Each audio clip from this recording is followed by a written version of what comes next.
Chapter 898. Upon hearing this, Pang Xiao said understandingly, so many years have passed. Little Kanji should pay her respects to General Liu, who protected her.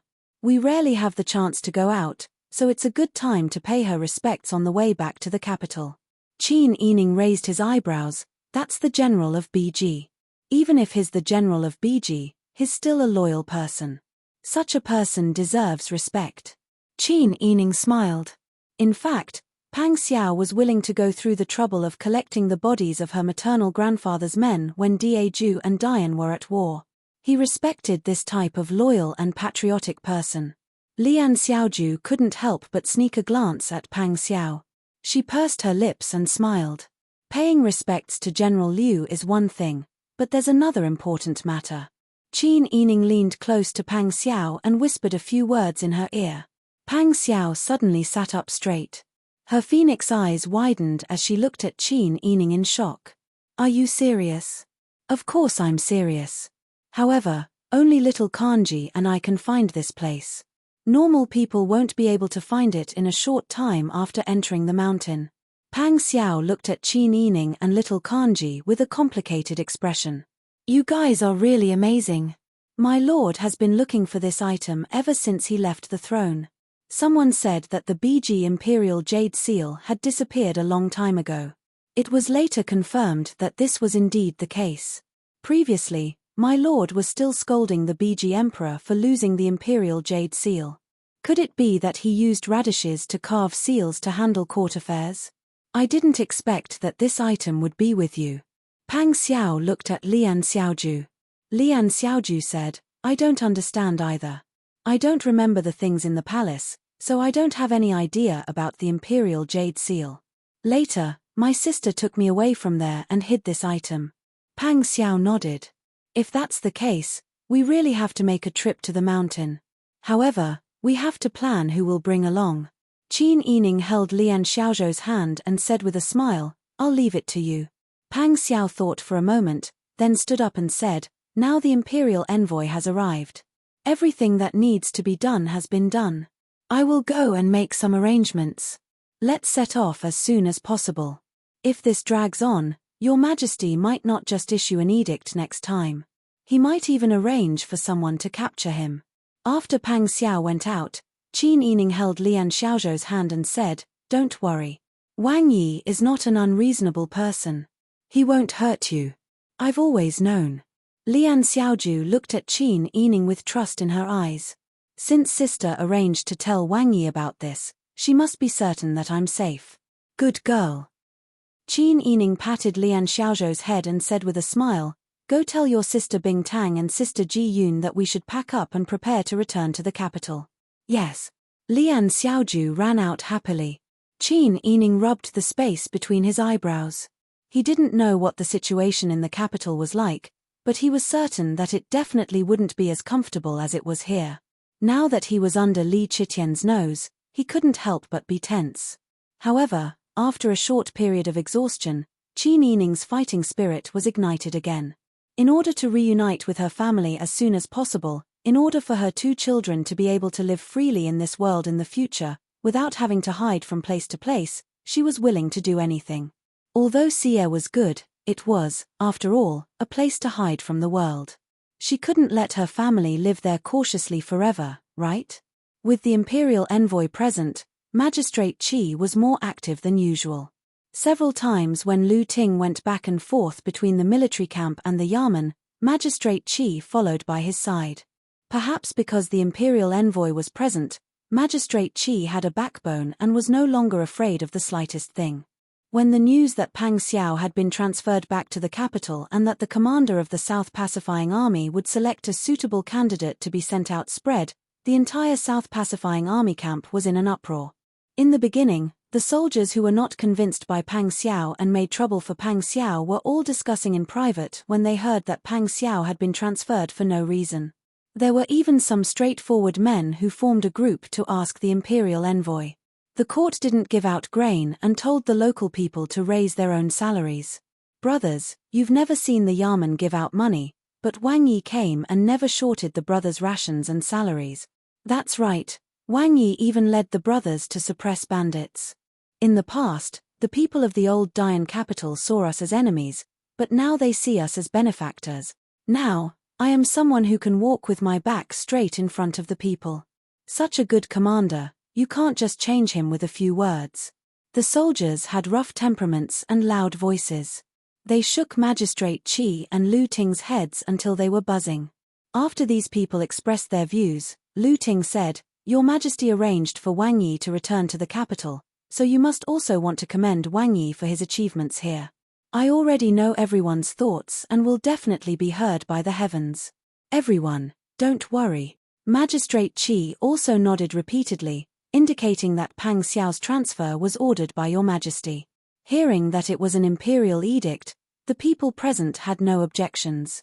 Everyone discussed and left. Pang Xiao stood not far away with Huzi with his hands behind his back and saw everything. Huzi curled his lips and whispered with righteous indignation, "How can these idiots be so gullible? If it were me, I definitely wouldn't believe it. Even if Your Majesty is satisfied with your work, he can just swagger and reward you.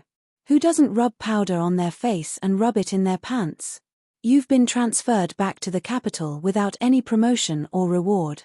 It looks like you're going to be escorted to the capital for trial." Pang Xiao didn't refute Huzi's words, but he also didn't continue. He only said, "Tell our brothers to get ready.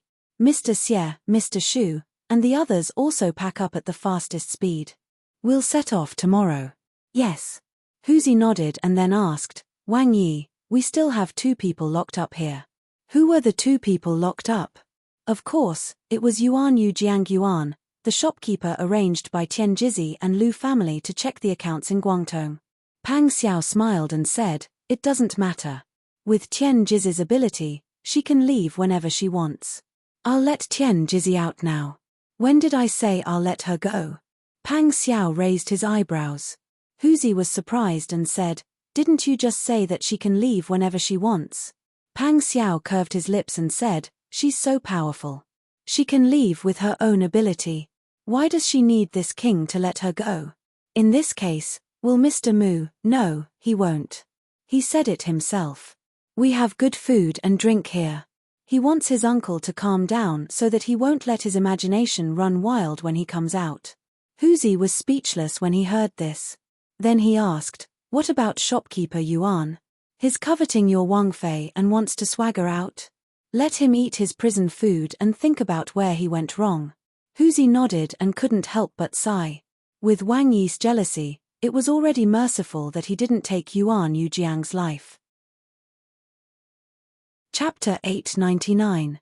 Mu Jinghu finally understood why Pang Xiao was so concerned about Qi Nining. Previously, he had secretly lamented that love was long, but now, he was living the life of a warm bed with his wife and children. If he did not know what he had to do, it would be difficult for him to leave home. "Have you decided to set off tomorrow?" "Yes, I don't plan to bring too many people back this time. I will probably only bring my trusted aides. Jinghu Wei, I only plan to bring 50 people." Mu Jinghu frowned in disapproval. "Why not bring more people? You know that you will encounter trouble when you return. That person is not a benevolent person. When he sees that you have too few people, he may secretly order someone to assassinate you." Pang Xiao sighed. "How would I not know this? It's just that the number of guards in the prince's residence is limited. Moreover, I am now at the cusp of the storm. There are many people in the court who hate me, and even more officials who are watching me. No one knows when someone will appear to censor me. Since I have already made plans to return to the capital, it is naturally better to avoid unnecessary trouble. As for an assassination, I am not afraid. I will just bring more elites. I don't believe that he will really dare to kill me with great fanfare. I don't want his feathers anymore." Mu Jinghu thought about Pang Xiao's sullen days and could not help but shake his head and sigh. "You have already given in enough. If you give in again, your family's lives will be lost. If it were me, I would not be as kind as you. However, you have always thought more thoroughly than me." Mu Jinghu suggested seriously, "You should also make a good plan. You can't go back to living your life like before. Let's not talk about anything else. Just talk about your wife. How many times has she escaped death? What if she is not so lucky the next time something happens? I did not understand you in the past, but now I understand. If anyone dares to touch my wife and children, it will be like stabbing a knife into my heart. I do not dare to imagine those days. I know. Pang Xiao nodded emotionally and patted Mu Jinghu's arm. Thank you. Is there a need to be so courteous between us? Shanshan and I have already discussed this. When you enter the capital this time, I must accompany you. Don't worry. If there's any danger, I'll definitely be able to protect you and the Qin clan. But I'm afraid I won't be able to protect everyone. There are many crouching tigers and hidden dragons in the capital. Your Majesty has many experts by his side, so it's not easy for you to achieve this. What's more, in my current situation, not only did you not break off the cleansing agent with me, you even dared to escort us back. This is enough to show your loyalty. Blockhead, I don't even know how to thank you. If we're brothers, then there's no need to say such things. When Marshal Uncle and I were captured by the Chiu family, didn't you do your best for me? Not only that, he was almost betrayed by Chiu Feishan. Mu Jinghu's skin was thin, and he felt a little uncomfortable when he thought of this. Pang Xiao did not continue to be courteous with him, and changed the topic. If you go with me, the family will be completely dependent on Boss Chiu's support. She has to be busy with business matters, busy with guarding against the Chiu family, and also looking after Yang I originally wanted to let your martial uncle out to help her. After all, with your martial uncle's ability, if he wanted to come out, he could think of any way to come out. But I'm worried that Boss Chiu and Yang will be fine. After thinking about it, I still think it's better to let your martial uncle live alone for the time being. Pang Xiao did not know about the Lian Xiaoju and the Imperial Jade Seal before, so naturally it was another plan. Now that he knew this big secret, it involved a lot of people, so he had to be more careful. Tian Jiz's ability to stir up trouble was too strong, and the way he did things was often unexpected. Pang Xiao was not only worried about his family, but also that Chiu Feishan and the child would be at a disadvantage. In order to help him, Mu Jinghu could not stay at home to look after his wife and child. If anything happened to Chiu Feishan and Yang how could Pang Xiao face Mu Jinghu in this life? Obviously, Mu Jinghu also thought of this. Anyway, my martial uncle has nothing to do all day long. You're feeding her with good food and drinks, so I don't have to worry about her. When I go out, I don't have to worry about her going out to cause trouble, or being captured by someone. It's good to let her stay at your place. Pang Xiao nodded and did not say much. After discussing for a while, they agreed to leave early the next morning. Pang Xiao got up and said goodbye. I'm going back to prepare. You should go and accompany the child too. The next time you see Yang he's going to be a little older. Mu Jinghu smiled. That's good. He's too young and soft now, I don't even dare to touch him. When he's older, I can teach him martial arts. The child you teach must be good. Pang Xiao thought of his two children. The next time they meet, he did not know if the children would still recognize him as their father. Suppressing the emotions in his heart, the two of them said goodbye to each other. When they returned home, Qin Yining had already arranged everything in the mansion, and their luggage was also ready. Qin Yining helped Pang Xiao wash her hair while telling her what they brought this time, and what arrangements they made for many things. Sister Yi, you're so nice. I don't have to worry about anything.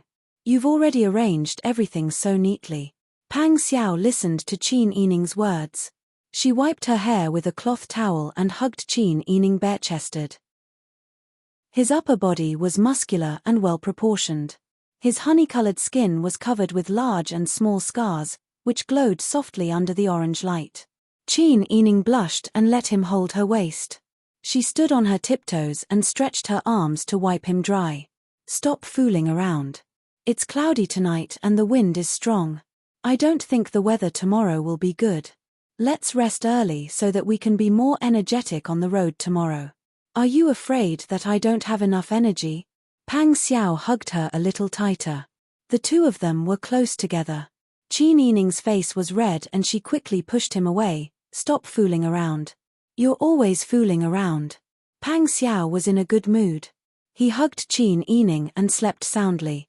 However, Just as Qin Yining said, the weather on the 10th day of the 12th lunar month in the 7th year of Shengchang was not good. The group set off at dawn. The sky was still dark and the wind blew the snowflakes with a whistling sound. Qin Yining only opened the warm curtains a little and shrunk her neck because of the cold. Pang Xiao, Mu Jinghu, and Huzi were outside with Jinghu Wei and the others. Qin Yining opened the carriage window a little. Pang Xiao heard the noise and immediately turned his horse around. He approached the carriage and asked with a smile, "What's wrong? What do you want?" Qin Yining looked at the dark sky. The wind was blowing so hard that the white fox fur on her collar was sticking to her face. In this kind of weather, it's better not to ride a horse outside. We have enough carriages. Let everyone get on the carriages. We just need to take turns to drive the carriages. Huzi, Mu Jinghu, and the other Jinghu Wei all laughed. This little bit of wind and snow is nothing. We're still in the south. When we return to the north, the knife-like snow can cut our faces. Our brothers can still hide in the snow for a day and a night. Pang Xiao laughed heartily. He adjusted Qin Yining's collar and urged her, "Your body is weak and can't stand the cold. Quickly go back. Tell Ji Yun and Bing Tang not to save on charcoal."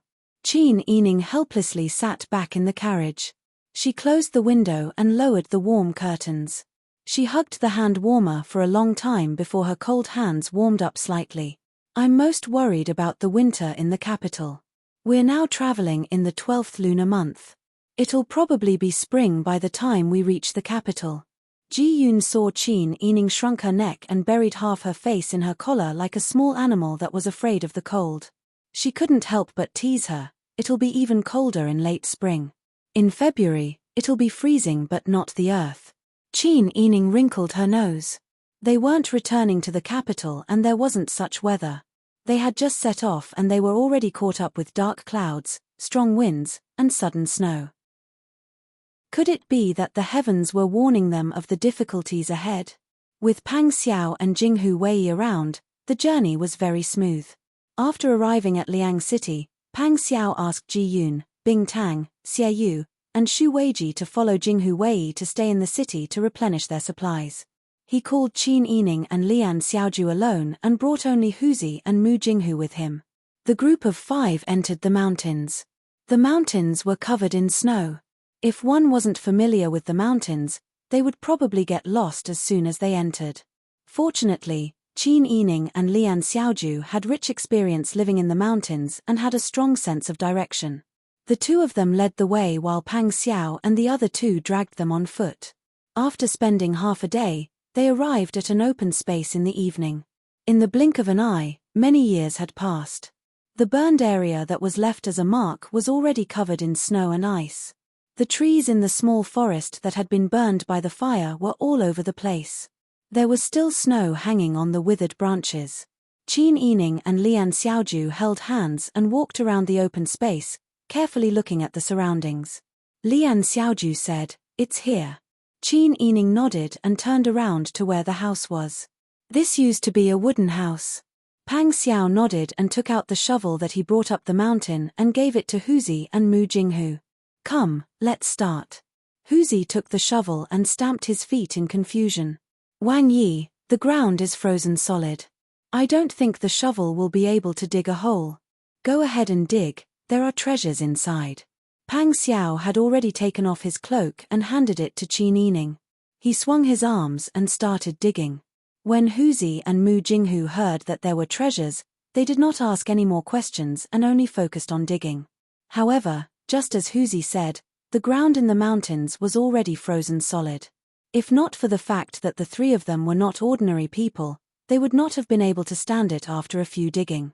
Qin Yining said, "You don't have to dig too deep. When we first buried it, it was only a foot deep. You guys can just dig around this area." Qin Yining stomped a circle in the snow. The 3 of them dug according to the position that Qin Yining had pointed out. When it was deep into the night and the sounds of the wild beasts in the mountains rose and fell, Mu Jinghu's shovel seemed to have hit something hard. "What is this?" He squatted down to check it out. Pang Xiao and Huzi also ran over, wiping their sweat. Qin Yining and Lian Xiaoju were almost frozen solid. When they heard the noise, they also moved closer and brought their torches closer to take a look. The three men carefully dug away the soil near the hard object. Soon, a jade seal the size of a man's fist was revealed. There was a lifelike coiling dragon carved on the seal. Chapter 900. Pang Xiao lifted the seal and patted away the dirt on it. The wind in the mountains caused the torches to flicker, but the words treasure of Northern Ji could still be seen clearly. Huzi and Mu Jinghu were dumbfounded. This is the imperial jade seal of Northern Ji. How did this appear here? Mu Jinghu and Huzi turned to look at Qin Yining at the same time. Qin Yining had marked out this piece of land and she even knew the depth of the excavation. It was obvious that the imperial jade seal that Li Qitian could not find was indeed hidden by Qin Yining. Huzi lowered his voice and could not hide his excitement as he said, "I did not expect the princess consort to hide such a treasure." Pang Xiao smiled and said, "You can't say such things carelessly. Just treat it as if this item has a mind of its own and ran here on its own." Qin Yining burst out laughing. Lian Xiaoju also smiled until her eyes turned into crescents. The slightly tense atmosphere immediately eased.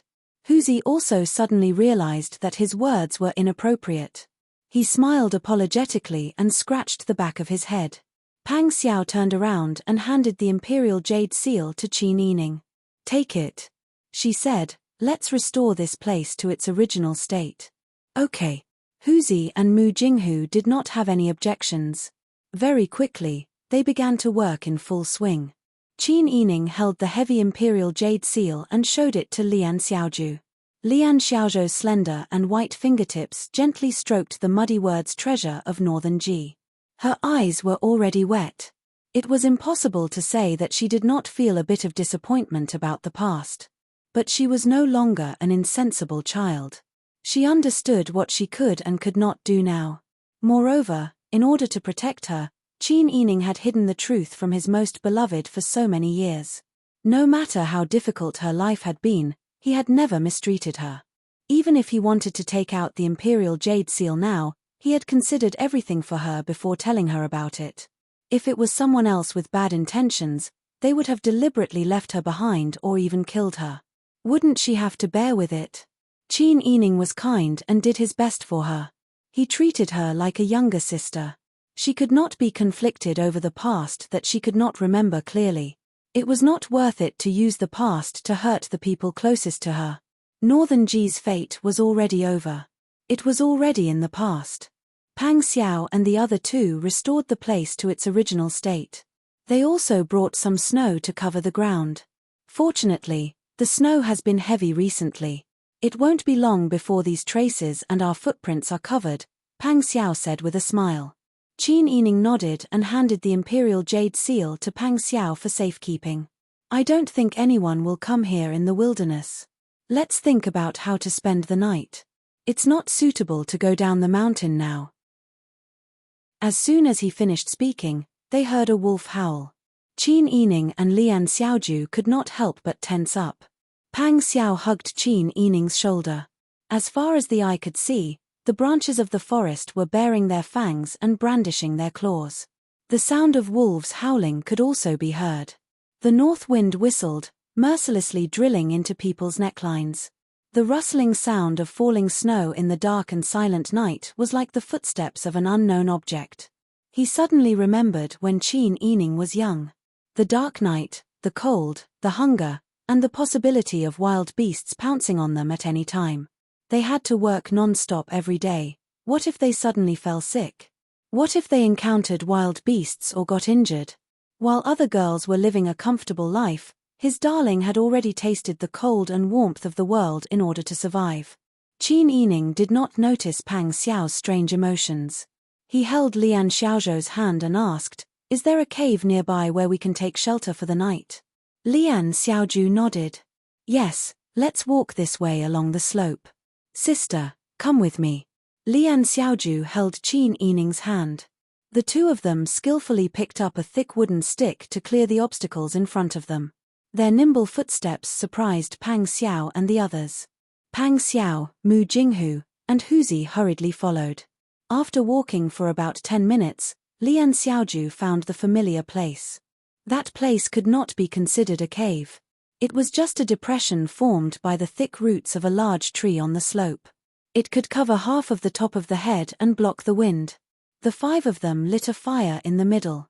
Qin Yining hung his cloak to make a curtain. Lian Xiaoju followed suit. She took off her cloak and stood next to Qin Yining. Qin Yining ordered the three men. Go find snow and pile it up. Once the snow is piled up and compacted, it will block the gap. The three obediently did as they were told. Everyone worked together and quickly made a cave for them to hide in. They entered the cave through a gap that only allowed one person to pass through. The warm bonfire's heat hit their faces. The slightly damp branches were abandoned. The dry branches that were chosen did not create much smoke when they burned. As a result, the heat from the bonfire quickly solidified the snow inside the house. I didn't think that Wang Fei was so skilled to be able to create such a warm snow house. Huzi smiled and said. Qin Yining smiled and said, this is nothing. We are just temporarily squeezing in. If we live in a place like this for a long time, we will get sick. Huzi wanted to ask what kind of place Qin Yining had lived in when he was in the mountains. Was it a house or a cave? But when he saw Pang Xiao's distressed expression, he swallowed the words that had reached his mouth. Qin Yining and Lian Xiaoju sat in the innermost corner. Pang Xiao spread out her cloak for Qin Yining and Lian Xiaoju to use as a blanket. She sat down next to Qin Yining. Huzi and Mu Jinghu also sat down next to Pang Xiao. They took out the flatbread they had on them and used tree branches to skewer them over the fire. Qin Yining let Lian Xiaoju lean against her shoulder. She leaned against Pang Xiao's shoulder. In this simple and warm environment, there was a faint smell of firewood and the fragrant flatbread in the air. It made people feel at ease. Perhaps because Pang Xiao was beside her, Qin Yining was not as vigilant as before in the mountains. She quickly fell asleep. Pang Xiao originally wanted to wake her up to eat some flatbread. But when she saw that she was sleeping peacefully with her face flushed red, she could not bear to wake her up. She simply ate some flatbread with Huzi and Mu Jinghu in the snow. After arranging for them to take turns to keep watch, they went to sleep peacefully. The next day, the sky was bright. The five of them ate a few bites of flatbread and found their way down the mountain. After they were done packing, they returned to Liang City. Bing Tang guessed that Pang Xiao had brought them out for a night and even called Lian Xiaoju along. What they did must have had something to do with Lian Xiaozhou's background. But even though Qin Yining, Lian Xiaoju, and Huzi had all gone, Bing Tang did not take the initiative to ask any of them. She did not need to ask what she should know. Qin Yining would have told her long ago. If it was dangerous to her, Qin Yining would only hide it from her. Everyone else had the same thought as Bing Tang and tacitly did not ask any more questions. Qin Yining changed out of her wet clothes. When the cold wind blew, she covered her mouth and sneezed 3 times. Princess consort, don't catch a cold. Bing Tang said nervously. I'll go and prepare some ginger soup first. You and little Kanji should eat a big bowl of it. It'll drive away the cold. Qin Yining smiled and nodded. Give some to the 3 of them as well. Got it. Bing Tang quickly went to borrow the inn's kitchen. Ji Yun took a hot handkerchief to help Qin Yining clean up. The closer we get to the capital, the colder it gets. Princess Consort's body is cold. You should be more careful. That's why your hands and feet are as cold as ice. It probably won't happen in the future. It can't be helped. Last night, I slept in the snow. Achoo. Qin Yining rubbed her itchy nose and said with tears in her eyes, it was very cold at night. Luckily, we found a very small cave and made a fire. Otherwise, who knows how cold it would be right now. Qi Yun sighed. You've caught a cold. You don't have to wash your hair today. Wipe it clean and wear something thicker. Have some ginger soup and sweat it out. It'll be even better if you can sleep. Qin Yining nodded and wiped her nose with a piece of straw paper. Pang Xiao ate the ginger soup next door. When she heard Bing Tang say that Qin Yining seemed to have caught a cold, she hurriedly returned to her room. Qin Yining had already finished the ginger soup in one gulp and chewed on a piece of ginger. It was so spicy that her forehead and neck were sweating. Pang Xiao came in and saw Qin Yining wrapped herself in a blanket. Her heart ached as she said, "It's all my fault. I didn't consider everything thoroughly and didn't prepare to spend the night on the mountain. That's why you caught a cold. It has nothing to do with you. Everyone is fine except for me who caught a cold. That's my own problem." Qin Yining said with a smile, "Have you finished discussing? When are we leaving? You're sick. Let's rest here for 2 days before leaving. Weren't we supposed to rush to Maru City for New Year's Eve? If we delay any longer, I'm afraid we'll be in the wilderness on New Year's Eve." Pang Xiao thought for a while and said, "Let's see how you're doing first. If it doesn't work out, we'll just stay here for New Year's Eve before leaving. Anyway, it's not the first time I've disobeyed an imperial decree." Qin Yining shook his head in amusement. "That won't do. You've already been caught red-handed. You can't add fuel to the fire." At this point, Qin Yining waved at Ji Yun and Bing Tang and called Lian Xiaoju over. Bing Tang and Ji Yun knew that Qin Yining had something to say. They quickly retreated to guard the door and didn't let anyone near. "Jishi, I want to discuss something with you." "What's the matter?" Pang Xiao asked seriously. Qin Yining held Lian Xiaozhou's hand and looked at her slightly nervous expression. He touched her cheek tenderly and said, "I want to ask for your help to find someone suitable to take care of Xiaoju and place her in a safe place. We've found that thing, but I'm afraid that sooner or later, we won't be able to hide Xiaozhou's identity. When that time comes, we'll get her killed." Pang Xiao lowered her eyes and pondered for a moment. She nodded. "You're right. It's best to make sure nothing goes wrong."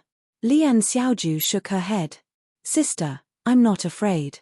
I don't want to be separated from you, and I don't want to be separated from Sister Bing Tang either." Chapter 901. But I don't want to be alone. "Sister, I'm not afraid of death. I don't want to go," Lian Xiaoju said, her eyes red. After experiencing the warmth of the human world, she had begun to be afraid of living alone. Seeing Lian Xiaoju like this, Qin Yining's nose turned sour and he almost cried. He hugged Lian Xiaoju and comforted her by patting her back. "Don't worry. When I took you out of the mountains, you were my responsibility. You are my sister. I always keep my word. I won't leave you alone. But you know the situation Wang Yi and I are in. I'm afraid that if I take you back and your identity is exposed, we won't be able to protect you." Lian Xiaoju blinked her big eyes sadly and bit her lip. "I know, but I still don't want to be separated from you."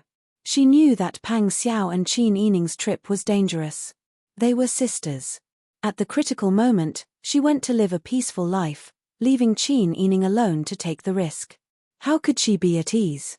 What she was most afraid of was not that Qin Yining would leave her alone and not come to find her, but that Qin Yining would not be able to find her in the future.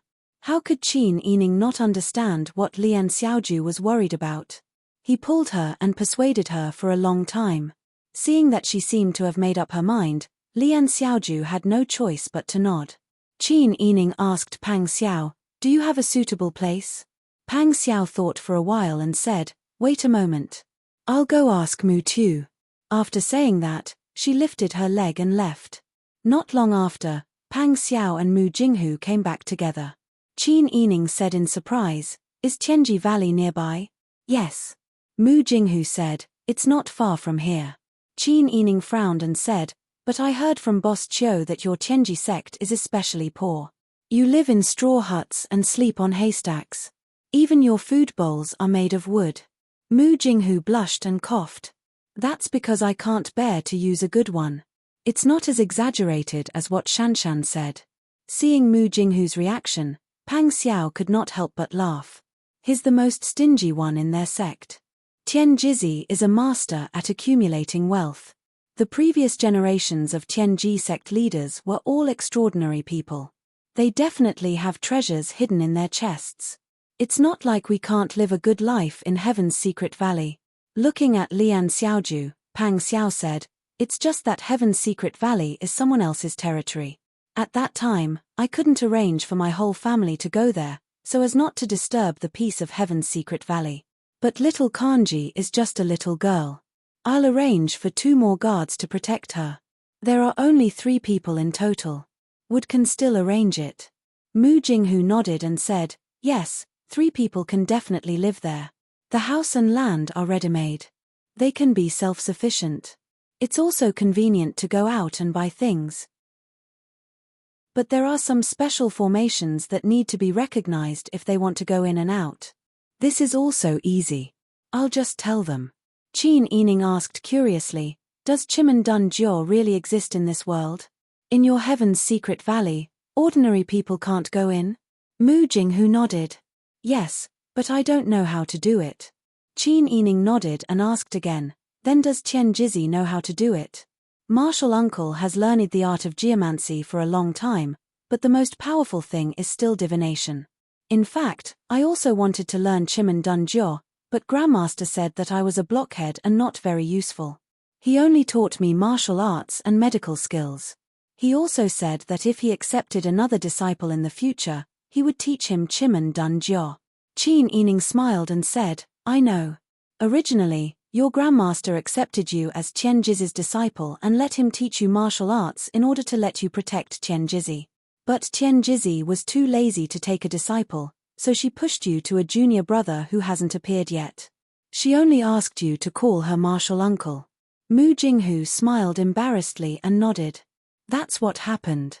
Since Tian Jizi is good at divination, it's certain that she will have a junior brother in the future.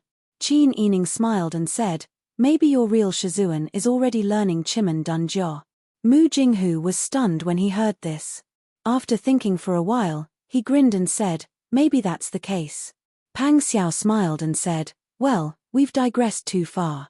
What do you think of placing little Kanji in Tianji Valley for the time being? Qin Yining thought for a while and said, I think it's good. He looked at Lian Xiaoju and asked, what do you think? Lian Xiaoju was naturally reluctant, but after thinking about it carefully, she also knew that Qin Yining was doing it for her own good. Although she was uneasy about her future life, she could only accept it. Qin Yining said, arrange 2 reliable bodyguards to protect her. In addition, I want to buy 2 maidservants to serve little Kanji. It's inconvenient for a girl to only have 2 men by her side. It's better to buy 2 maidservants. At least she can have someone to talk to. That's good. Blockhead, what do you think? Mu Jinghu smiled and said, it's okay. It's okay to have a few more. There are empty houses in the valley. But I won't tell outsiders how to get in and out of Tianji Valley. That's natural. You only need to tell 3 of them. The others don't need to learn. If there's anything that needs to be communicated, you'll have a way to send a letter. Mu Jinghu naturally nodded in agreement. Since the decision was made, the group naturally stayed in Liang City temporarily. Qin Yining's recuperation was one thing, but the most important thing was to prepare for life after entering the valley. Bing Tang and Ji Yun naturally knew that Lian Xiaoju was leaving at the first moment. Although they couldn't bear to part with her, they also knew that the princess consort was willing to let Lian Xiaoju leave because it was better for her to leave than to stay by her side. Bing Tang treated Lian Xiaoju like a younger sister. He was sad, but he couldn't stop her. He could only prepare a large pile of pills and powders for her. He even gave her the handbook that he used to prescribe medicine. You can flip through it when you're bored. Don't forget what I taught you. Lian Xiaozhou's eyes were swollen like walnuts from crying. She sobbed as she nodded and kept the handbook close to her body. Qin Yining had personally examined the 2 servant girls that Ji Yun bought. He confirmed that they were from a poor family with many children. They were sold because they couldn't survive. The older one was 10 years old this year. She was called Pan Di and had an extremely cheerful personality. The younger one was 8 years old this year. She was a little timid and extremely honest. She didn't even have a name. Everyone in the family called her Ari, hey, wretched girl. Qin Yining smiled and said, little Kanji, give them a name. In the future, they will be your servant girls. Lian Xiaoju thought for a while and said, Pan Di will be called my dong. Then she looked at the timid 8-year-old servant girl and smiled, you will be called Banksia. They're all medicinal herbs. Yes. Lian Xiaoju smiled and said, They're all names of medicinal herbs that Big Sister Bingtang told me. They're pleasant to hear and easy to remember. Qin Yining smiled. Our little kanji's naming skills are much better than before. Lian Xiaoju recalled that she had insisted on calling her kanji lotus seed kanji. She couldn't help but find it funny and regretful. Qin Yining patted the back of Lian Xiaozhou's hand and comforted her. With my Dong and Banksia by your side, I can rest assured. I will find you as soon as possible. You just have to focus on living your life well. We will definitely be reunited one day. Lian Xiaozhu nodded. Qin Yining looked at my Dong and Banksia again. You two serve Miss Lian well and serve her as your master. In the future, you will benefit a lot. However, your Miss Lian has a good temper, but I'm not a pushover. If I find out that you disrespected her or betrayed her, we wouldn't dare. My Dong and Banksia were so frightened that they knelt down and kowtowed repeatedly. They didn't know who Qin Yining was, but they felt that this madam was like a fairy and was so dignified. She must be the madam of a wealthy family. They had heard of how wealthy families dealt with disobedient servants. After being frightened like this, how would they dare to be disloyal?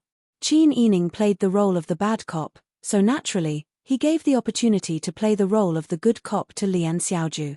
Even little Kanji understood this and took the opportunity to call the two maidservants. When Qin Yining's cold took a turn for the better, Mu Jinghu brought Lian Xiaoju and the rest to leave the inn quietly under the cover of the night. Qin Yining didn't send them off. Before Lian Xiaoju set off, he only came to Qin Yining's side and held her hand quietly for a while. They didn't say any words of farewell. However, Qin Yining's heart was empty now that he had sent away another person who had always been by his side. Even Bing Tang and Ji Yun couldn't lift their spirits. 2 days later, Mu Jinghu rushed back and explained in detail that everything in the valley was fine. Only then did Qin Yining have no choice but to let go of this matter completely. The group once again braved the wind and snow and embarked on the journey back to the capital. This year, for some reason, they didn't have many sunny days along the way. The closer they got to the north, the more windy and snowy the journey became. On New Year's Eve, just as Qin Yining had said, they didn't make it to Maro City at all. Instead, they spent New Year's Eve in a temple at the entrance of a small village with only 7 or 8 families. Everyone stayed in the temple as it snowed heavily outside. They listened to the whistling of the wind. There were a few bonfires in the temple. Qin Yining and Pang Xiao wrapped themselves in a fur coat and drank the strongest burning hot knife to keep warm. They listened to the men who traveled with them talk about the interesting things that happened when they were in the Tiger Army.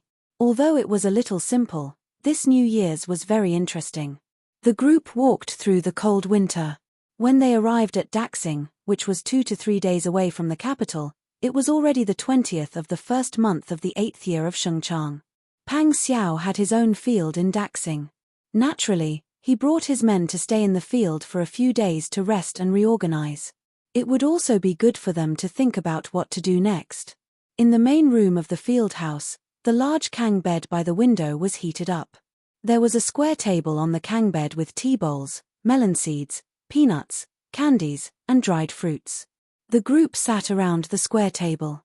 They didn't care about seniority and gathered together to talk. Qin Yining sat next to Pang Xiao and peeled melon seeds. He smiled and said, "Is it all right for us to talk here?" "It's fine. Don't worry. I've arranged for people outside." "That's good." Qin Yining put the melon seeds aside and picked up another one to continue peeling. "Actually, I've thought of an idea these days. Today, I'd like to ask Mr. Xie and Mr. Shu to give me some advice." Chapter 902. How can I bear the praise of the 2 gentlemen? It's just a woman's small insight. Just treat it as throwing a brick to attract jade. Qin Yining thought for a moment and then said, "What I mean is that when we enter the city, Wang Yi and I will still have to travel separately." "Travel separately?" Pang Xiao didn't understand and asked, "How are we going to travel separately?" Qin Yining said, "It's not that we are going to travel separately. I am going to take some people to enter the city first as the vanguard. We haven't been back for a long time. The road from the capital to the old capital is very long. It's inevitable that news won't reach here. Now that we are back, we don't know His Majesty's attitude, so we need to find out what's true. First, Wang Yi has been in the old capital for a long time. The mountains are high and the road is far away. He doesn't know the attitude of the court officials and common people towards Wang Yi. I also plan on building support for Wang Yi first. When the preparations are complete, it won't be too late for Wang Yi to enter the city. Hearing this, Xu Weiji couldn't help stroking his long beard. He nodded and said, Wang Fei is right. There is no harm in entering the city when we are fully prepared. Pang Xiao was a bit hesitant. Since he didn't know Li Qitian's attitude towards him, even if he wanted to test him, he couldn't use Qin Yining as a pathfinder. Qin Yining saw Pang Xiao's hesitation at a glance and said with a smile, Don't worry. I will enter the capital with great fanfare. No one dares to touch me. They want to use me to deal with you, but they care more about their face.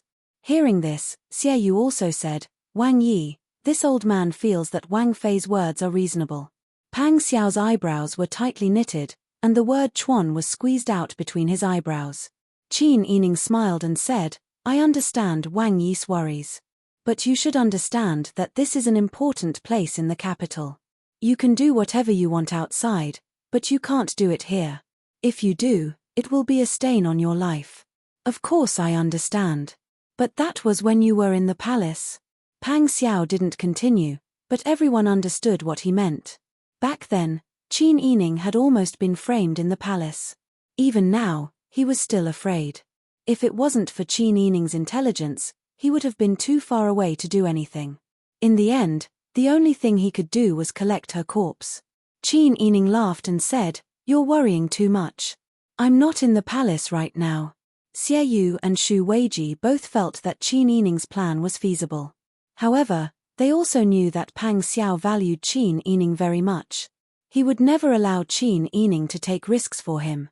As aides, they were not in a position to persuade him. Everything had to be approved by Pang Xiao. Pang Xiao pondered for a long time and carefully considered the situation in the capital. Finally, he reluctantly nodded and said, All right, then bring more people. That's not necessary. We didn't bring many people back. I'll bring the servant girls and a few guards. No, you can only leave a few people for me. You can bring the rest. This is the capital. Even if I bring a few dozen people with me, if something really happens, can they fight 1 against 100? Pang Xiao was speechless. How many soldiers were there around the capital? Not to mention a few dozen people, even if there were a few hundred or a few thousand people, if Li Qitian really wanted to attack, they couldn't do anything. That was why Pang Xiao often complained about his incompetence. Seeing Pang Xiao's annoyance, Qin Yining wanted to persuade him, but it wasn't good to say too much in front of Xie Yu and Xu Weiji. He only patted the back of Pang Xiao's hand to comfort him. Don't worry, I promise it'll be fine. Send people outside the city to pay attention to the movements in the city. When the time is right, you can appear. Pang Xiao pursed his lips. After a long time, he said, It's my incompetence. What is Wang Yi saying? Wang Yi and I came here to fight side by side. If I wanted peace, wouldn't it be better for me to hide somewhere along the way? Xie Yu sighed and also persuaded, Wang Fei is right.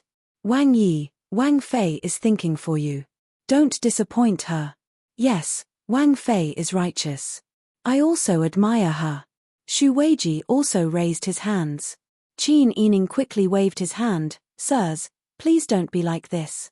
Mu Jinghu, who had been listening at the side, said, Don't worry, I'll accompany Wang Fei into the city. Pang Xiao looked at Mu Jinghu and nodded heavily, saying, With you here, I can rest assured. Mu Jinghu smiled and said, I'll say the same thing. I can't promise anything else, but I can guarantee Wang Fei's life.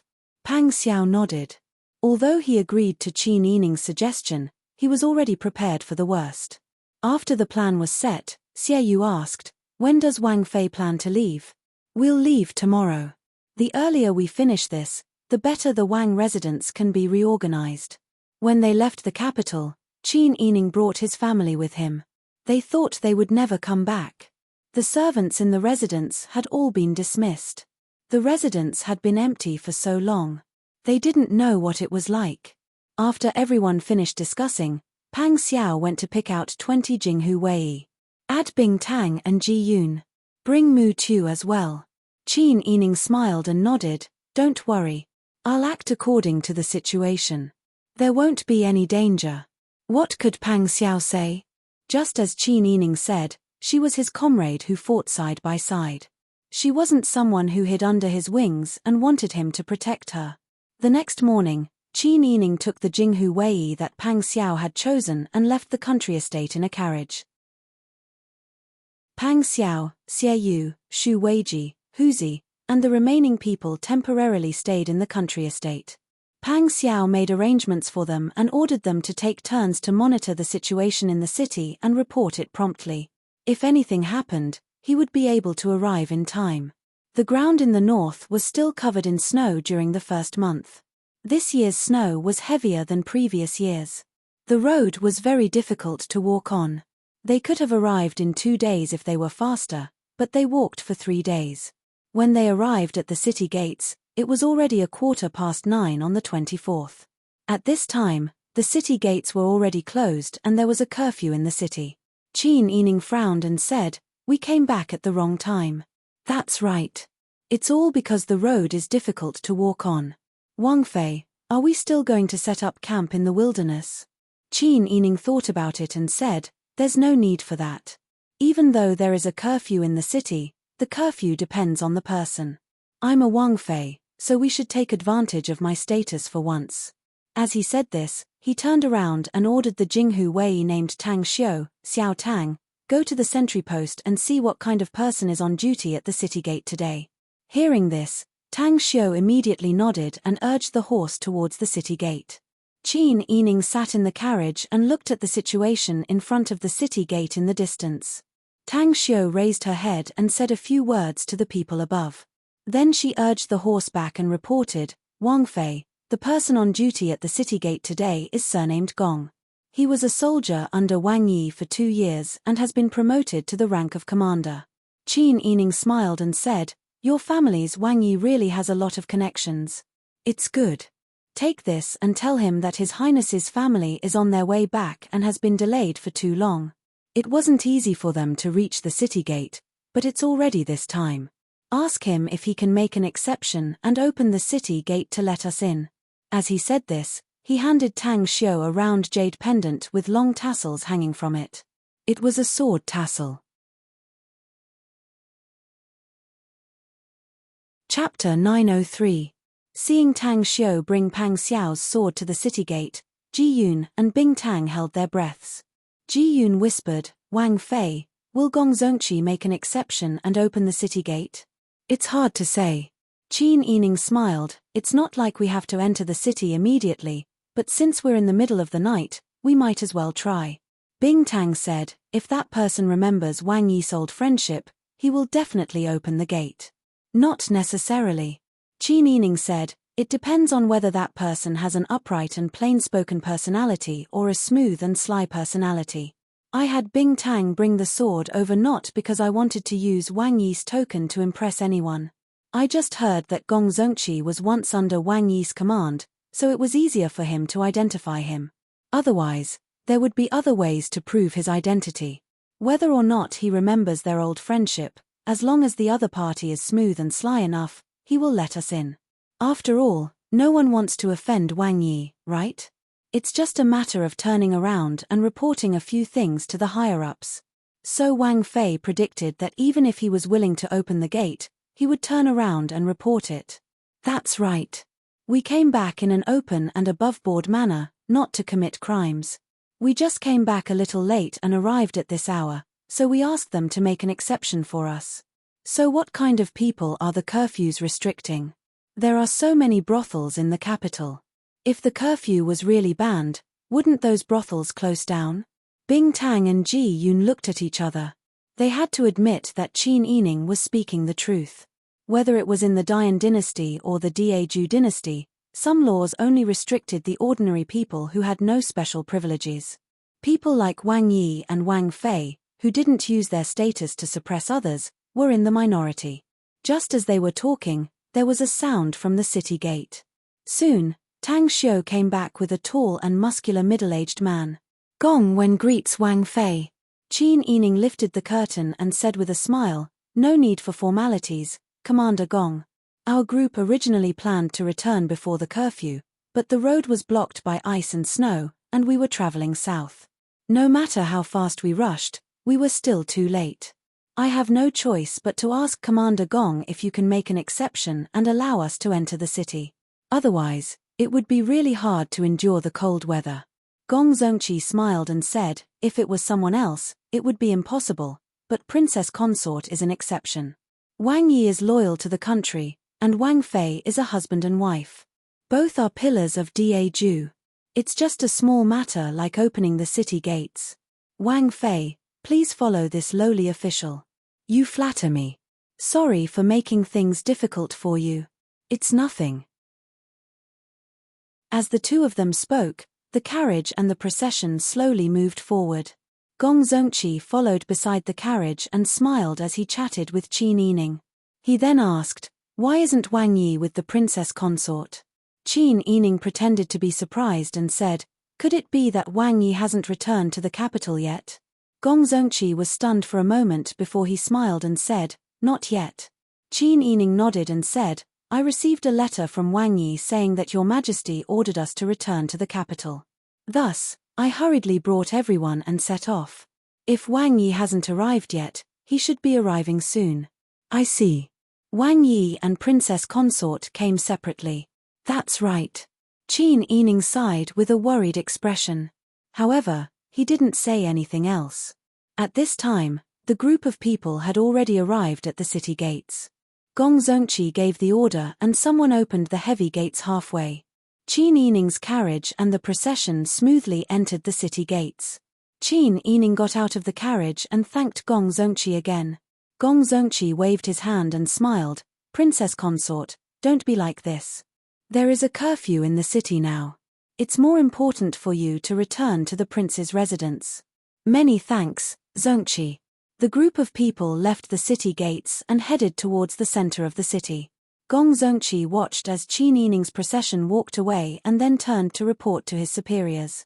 Prince Zhongshiren's consort had returned to the capital and Wang Yi would arrive soon.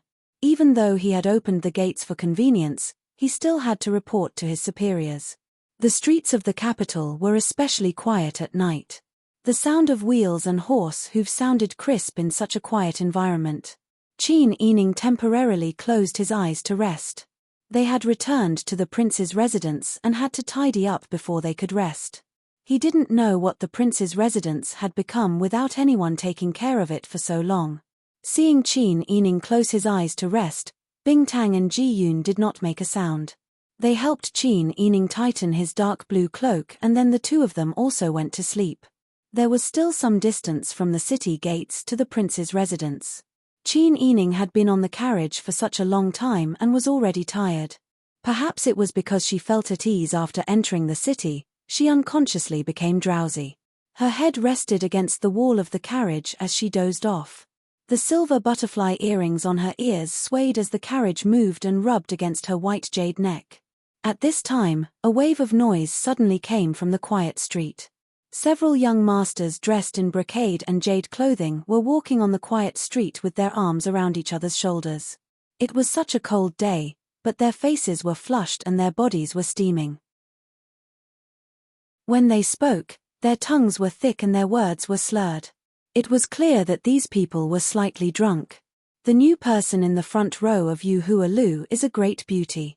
Burp, if you don't believe me, you'll know when you get there. The leader of the group, a young man wearing a black sable fur collar and a cloud brocade cloak, pointed in the direction of Yu Hua Lu and said with drunken eyes, "Let me tell you, when that young lady smiles, half your bones will melt." "Ha ha, ninth young master only knows how to boast. Hey, you don't believe me, burp."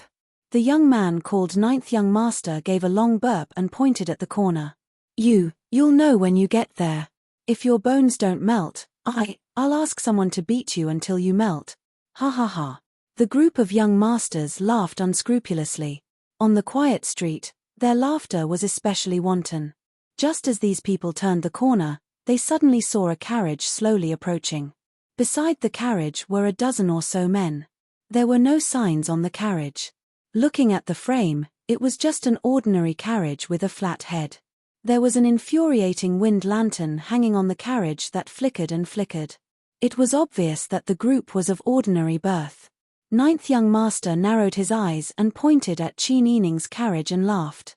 "Ha, there's still a carriage on the street at this time?" Ninth young master took 2 steps forward and almost tripped over his left foot.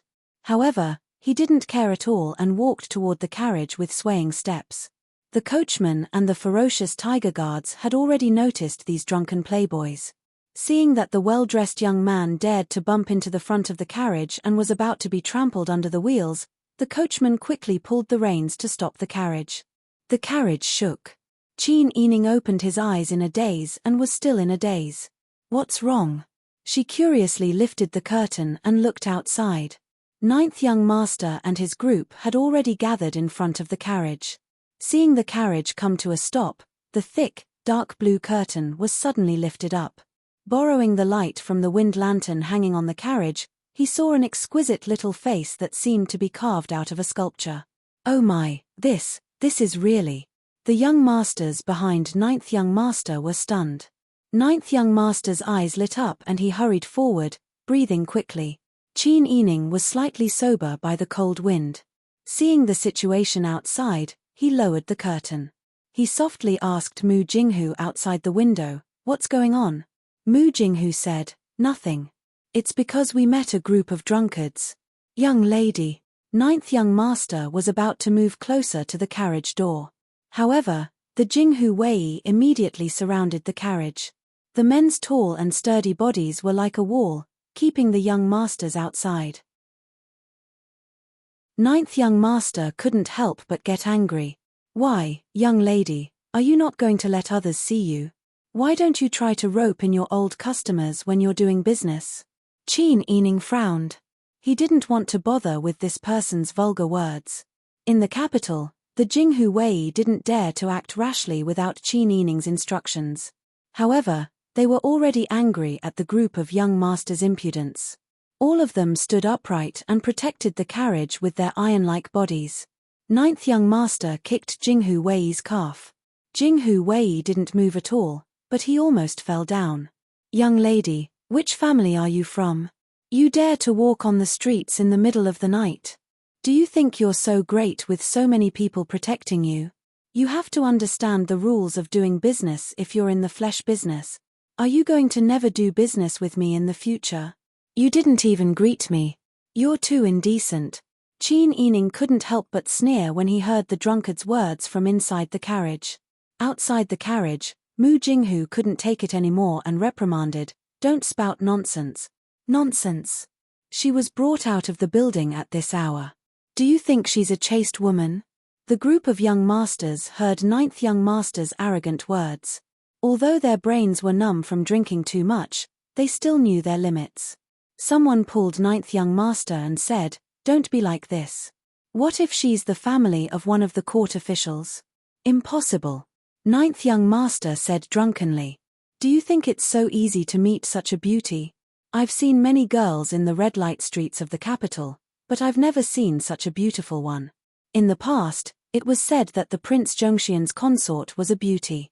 However, didn't that woman go to look for the Prince Zhongxian? How could the person who was brought here in the middle of the night be the princess consort? Don't make me laugh my teeth off." His words were getting more and more offensive.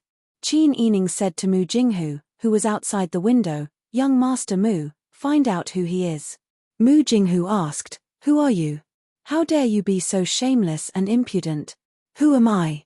Ha, is there anyone who doesn't recognize me?" Ninth young master laughed loudly, as if he had encountered the most interesting thing in the world. Ninth young master had never lacked people who flattered him. He immediately stood out and said, "You have eyes but fail to recognize Mount Tai. This is Ninth young master of the Chang public house." Qin Yining heard everything from inside the carriage. Her eyes lit up when she heard the words Chang public house.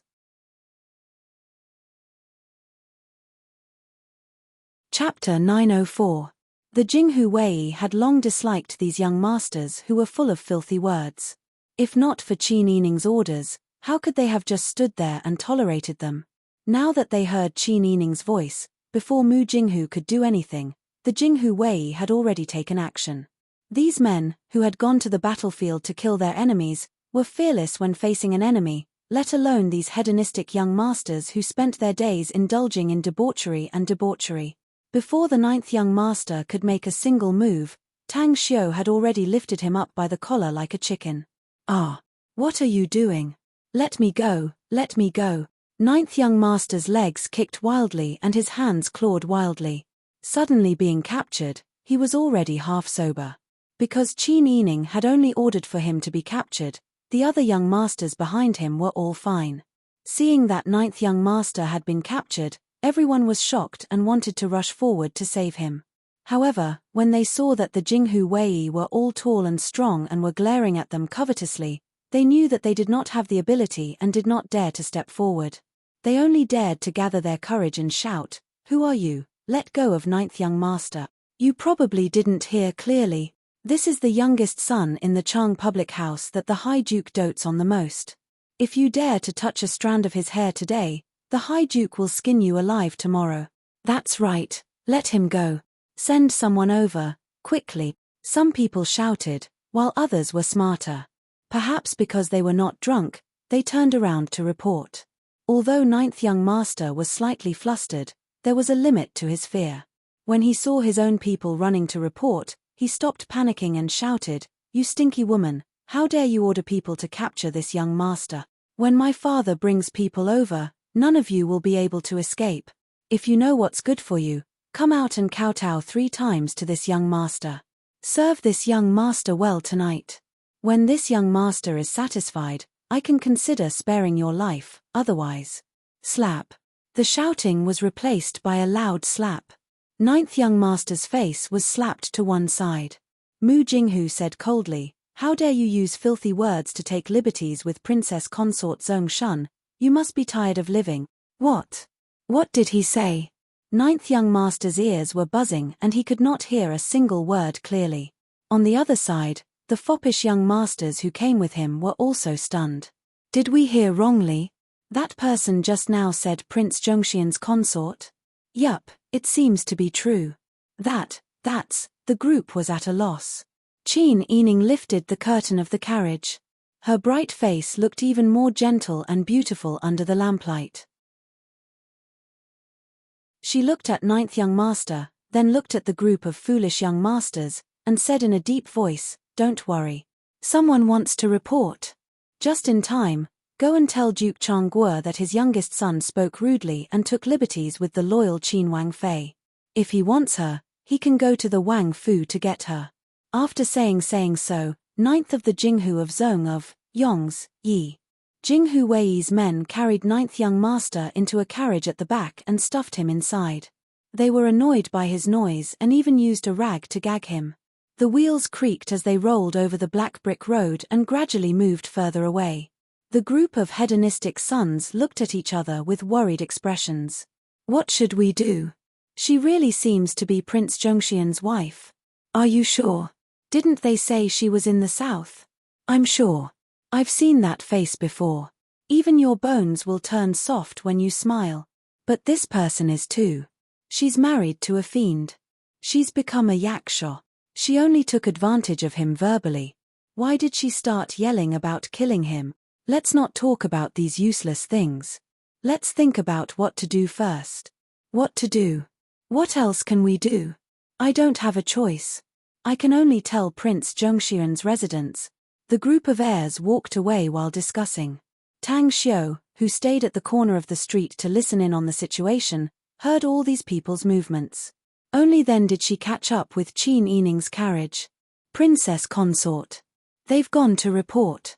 Good. You've worked hard.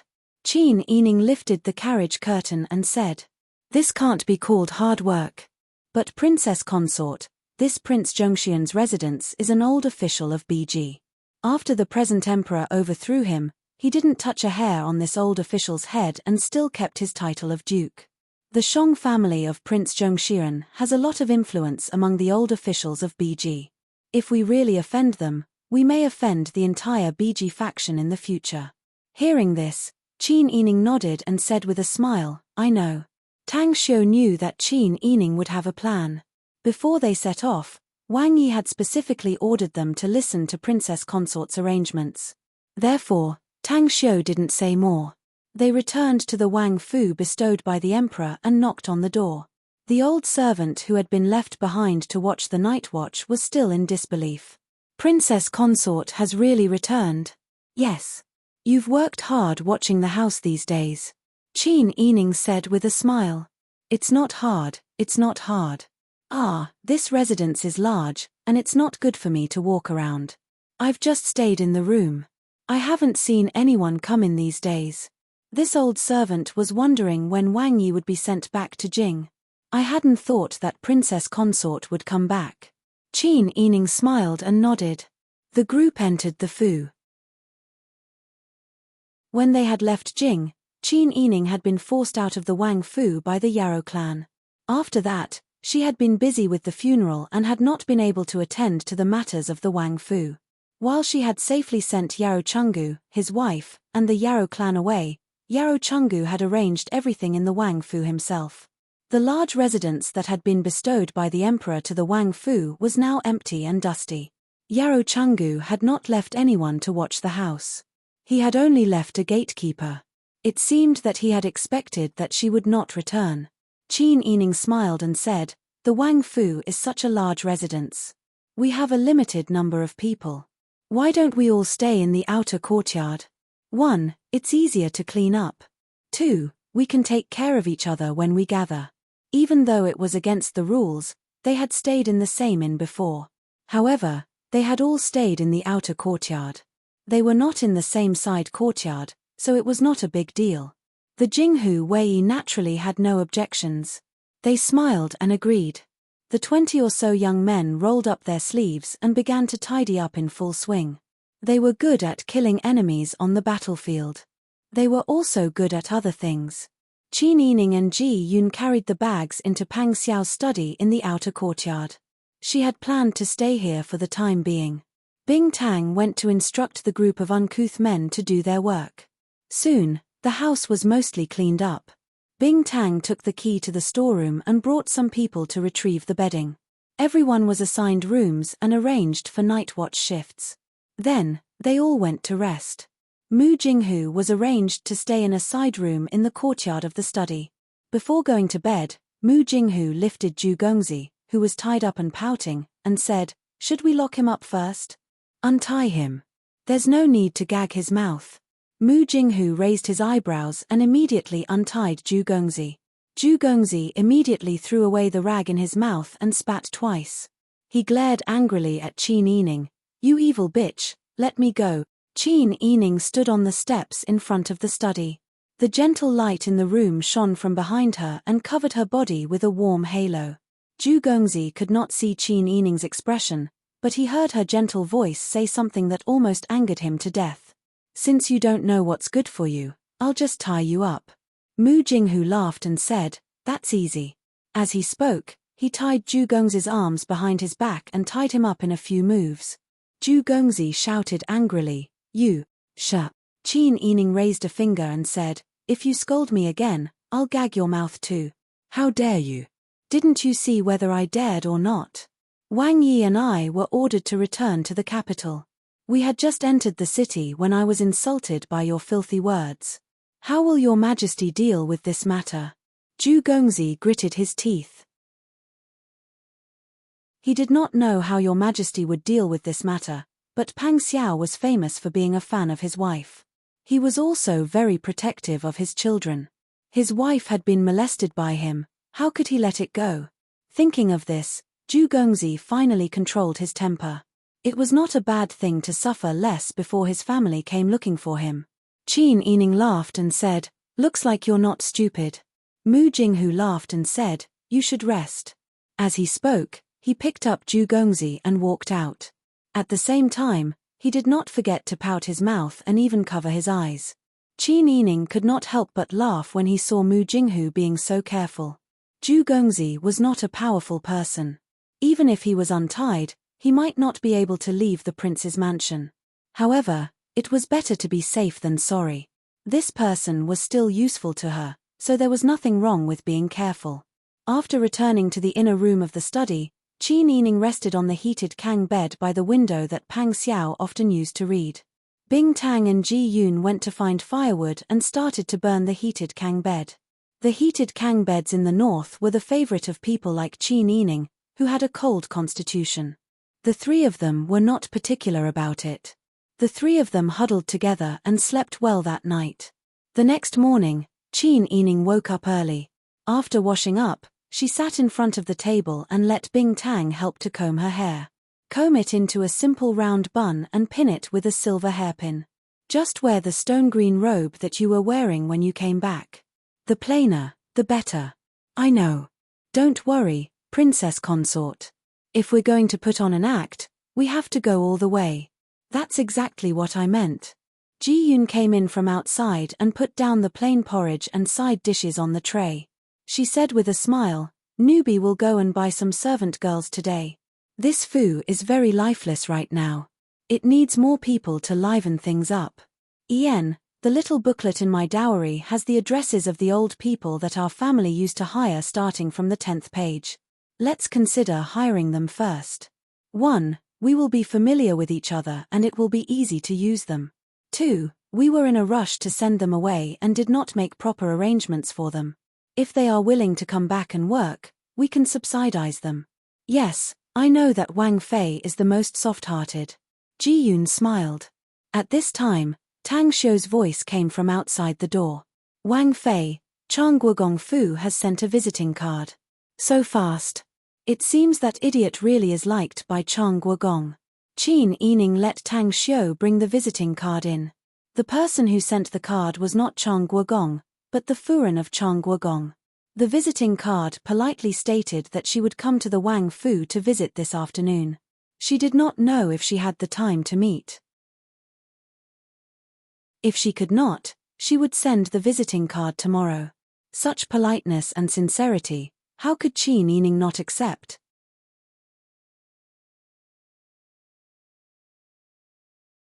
Chapter 905. Tang Xiu accepted the order with a smile and quickly went to send the reply. Ji Yun then asked, "What does Wang Fei plan to do?" "Duke Chang Guo is an old official from Beiji's civil court. Your Majesty didn't even touch a hair of Duke Chang Guo.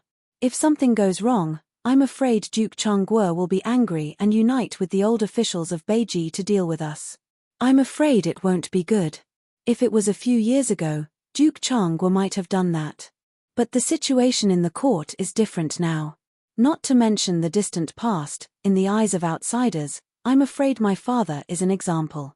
Those factions in the court, whether it's the old officials of Beiji or the aristocratic families, saw the mainstay of the Dian court like the surrendered officials end up like this.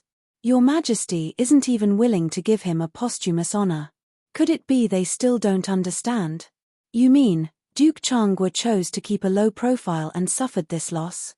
Qin Yining slowly nodded, "Not to mention that we captured his youngest son. Even if it was his legitimate son or legitimate grandson, he wouldn't dare to do anything at this juncture." Qin Yining couldn't help but laugh when he said this. "You can know from the invitation sent by Duke Chang Guo's Furen." Ji Yun stilled, "That's true. This servant is thinking too much."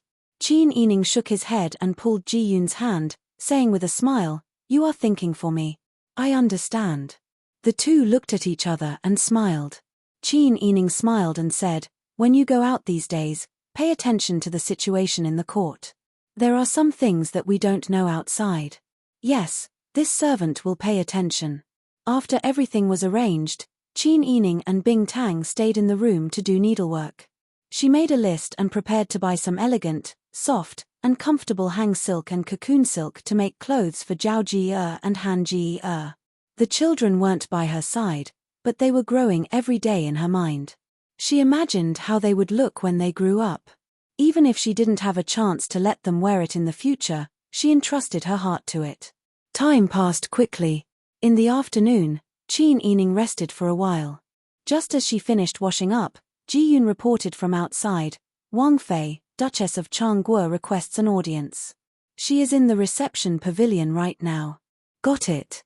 Qin Yining stood up. "Both of you, come with me." "Yes." Bing Tang and Ji-yoon answered in unison.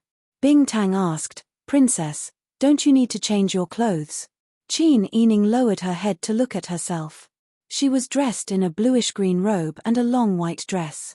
The only jewelry she was wearing was a white jade bracelet on her wrist and a silver hairpin to hold her hair in place. Qin Yining thought for a moment, then put on a cloak made of silk with a sable fur collar and lotus petals that she rarely wore. The silk on this cloak was exquisite and the color was simple and elegant. The sable fur on the shoulders was black and bright. Because she liked it too much, Qin Yining couldn't bear to wear it. Her casual attire, with such a precious cloak, even if she didn't wear heavy makeup, didn't adorn it with gold hairpins and pearls, she still looked noble. She wouldn't lose her status as Prince Zhongxian's consort. Qin Yining took the two maidservants to the corridor. As she walked, she thought about what might happen next. When she arrived at the flower hall, she had already prepared her mood and entered the door with no expression on her face. She saw a plump matron over 60 years of age. She was wearing a peacock blue cloak with large sleeves. She wore a jade hairpin in her hair, and her white hair was neatly tied up. Her appearance was noble and elegant. Even though it was spring and autumn, it could be seen that she was a gentle matron of good birth. Behind her was an elderly mama and a young daughter-in-law. Other than that, there was no one else. Seeing Qin Yining come in, the Duke Furen of Changguo stood. Her gaze landed on Qin Yining's body with shock. However, her gaze was very polite and restrained. There was no rudeness, and it did not give people a feeling of discomfort. Qin Yining gave a faint smile. "This is the Duke Furen of Changguo. Please sit." I don't dare. The Duke Furen of Changguo bowed and said, "In terms of honor, it is this old one who should pay respects to Wang Fei." "What is this? The Duke Furen of Changguo is of virtue and prestige. You are also an elder. This junior cannot afford your courtesy." Qin Yining moved to the side to avoid her courtesy. She used her hands to support the other and modestly allowed the other to sit. She turned and ordered, "Serve good tea." "Yes." Ji-yoon quickly went to prepare. A short while later, she came back with a blue and white covered bowl. The Duke Furen of Changguo saw that Qin Yining treated guests warmly and did not have the domineering air she had imagined. She couldn't help but hate Shang Jihua even more. Shang Jihua was the son of the Duke Furen of Changguo when she was over 40 years old. For this son, she almost lost half her life. She finally managed to raise him safely, but who would have thought that he was a playboy who did not have any ambition? Usually, he drank wine with women, gambled, and fought with crickets and cocks. She had already broken many of his rattan vines.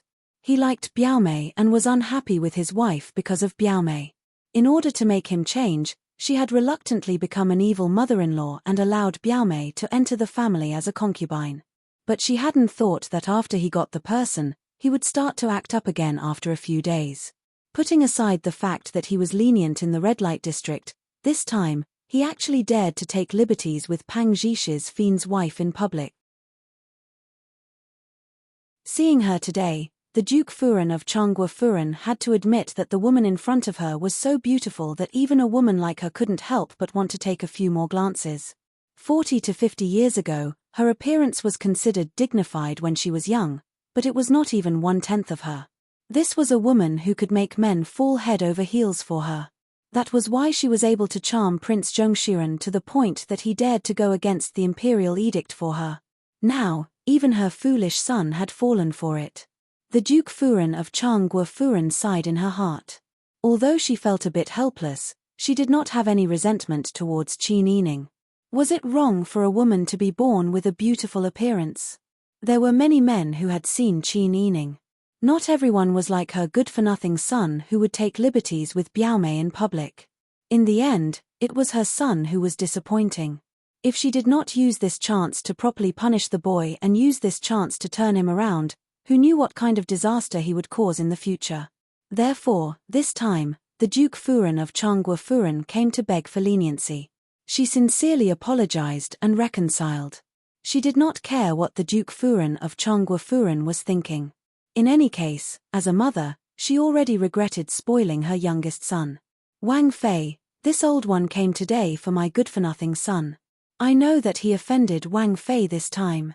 Everything is his fault. I did not teach him well. It is my dereliction of duty as a mother. I sincerely apologize to you. The Duke Furen of Changhua Furen stood up and curtsied.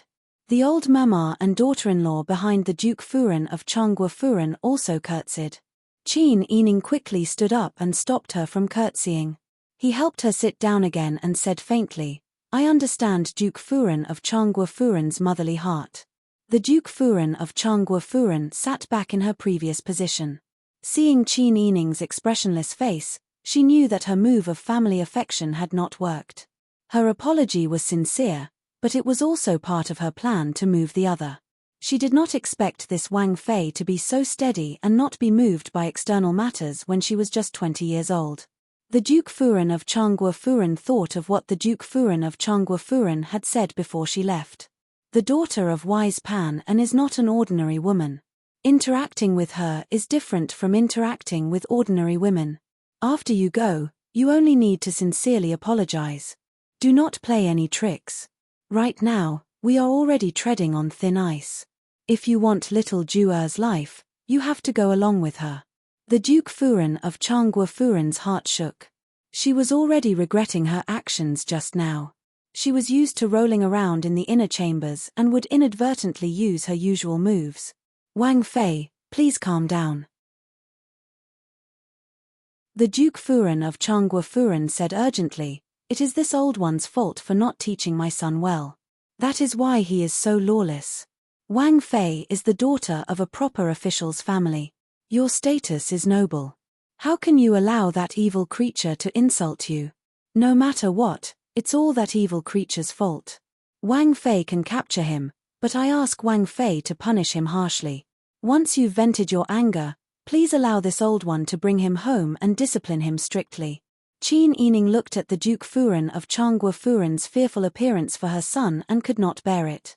If she was a domineering and unreasonable person, she had many ways to teach them a lesson today and achieve her goal at the same time. But facing this kind of woman, she could not bear to carry out those plans. Forget it. Qin Yining said, the Duke Furen of Changhua Furen is innocent in the end.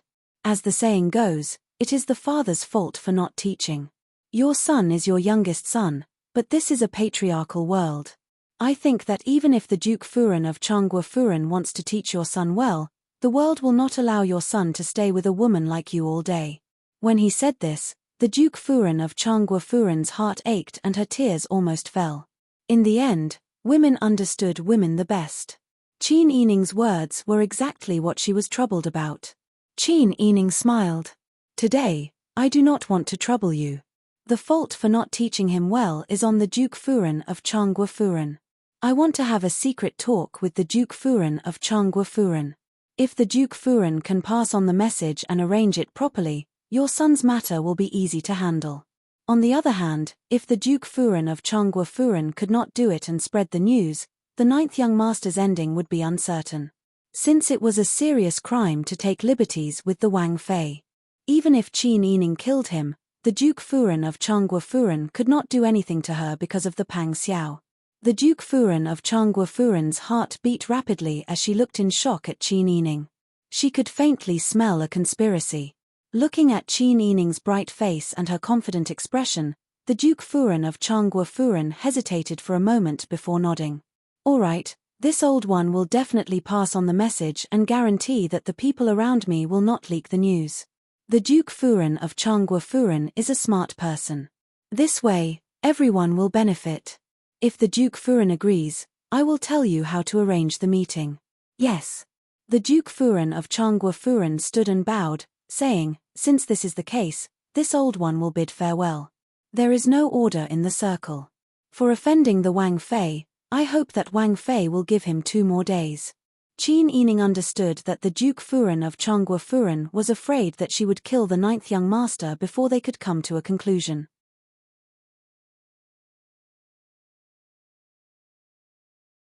Chapter 906. After sending off Duke Chang's wife, Ji Yun and Bing Tang served Qin Yining back to his room to rest. In the evening, Tang Xiu came back and said, "Princess Consort, someone from Duke Chang's residence has sent word that Duke Chang has agreed to your request." Upon hearing this, Qin Yining's stern expression relaxed, and he quietly let out a long sigh of relief. As long as Changguo Duke nodded his head, the matter would be more than halfway done. The next day, Mu Jinghu personally led Duke Chang to the prince's residence without being noticed. Duke Chang did not expect Qin Yining to have such a skilled person by his side. He also did not expect this chivalrous person to not bring him through the door, but over the wall. He was so shocked that he broke out in a cold sweat. When he looked at Qin Yining again, his gaze was different. It was a pity that such a person was a woman who could do things so boldly and decisively, and her methods were not restrained by trifles. Qin Yining and Duke Chang had a secret conversation for 4 hours. In the dead of the night, Mu Jinghu silently sent Duke Chang back. Other than Qin Yining and Duke Chang, no one knew what they talked about. Other than the two of them and Mu Jinghu, no one else knew that Duke Chang had come to the prince's residence. Even Duke Chang's wife, who was closest to Duke Chang, did not know. She was still anxious about her youngest son. The next day, Qin Yining asked Tang Xiu to bring out Zhu Gongzi, who had been locked up for 2 days. After being tied up for 2 days, without eating or drinking, Zhu Gongzi was half dead. Once he saw Qin Yining, his eyes were filled with hatred. Mu Jinghu said, "Do you know your mistake?" Zhu Gongzi gritted his teeth and straightened his neck. He wanted to shout, but he did not have the strength.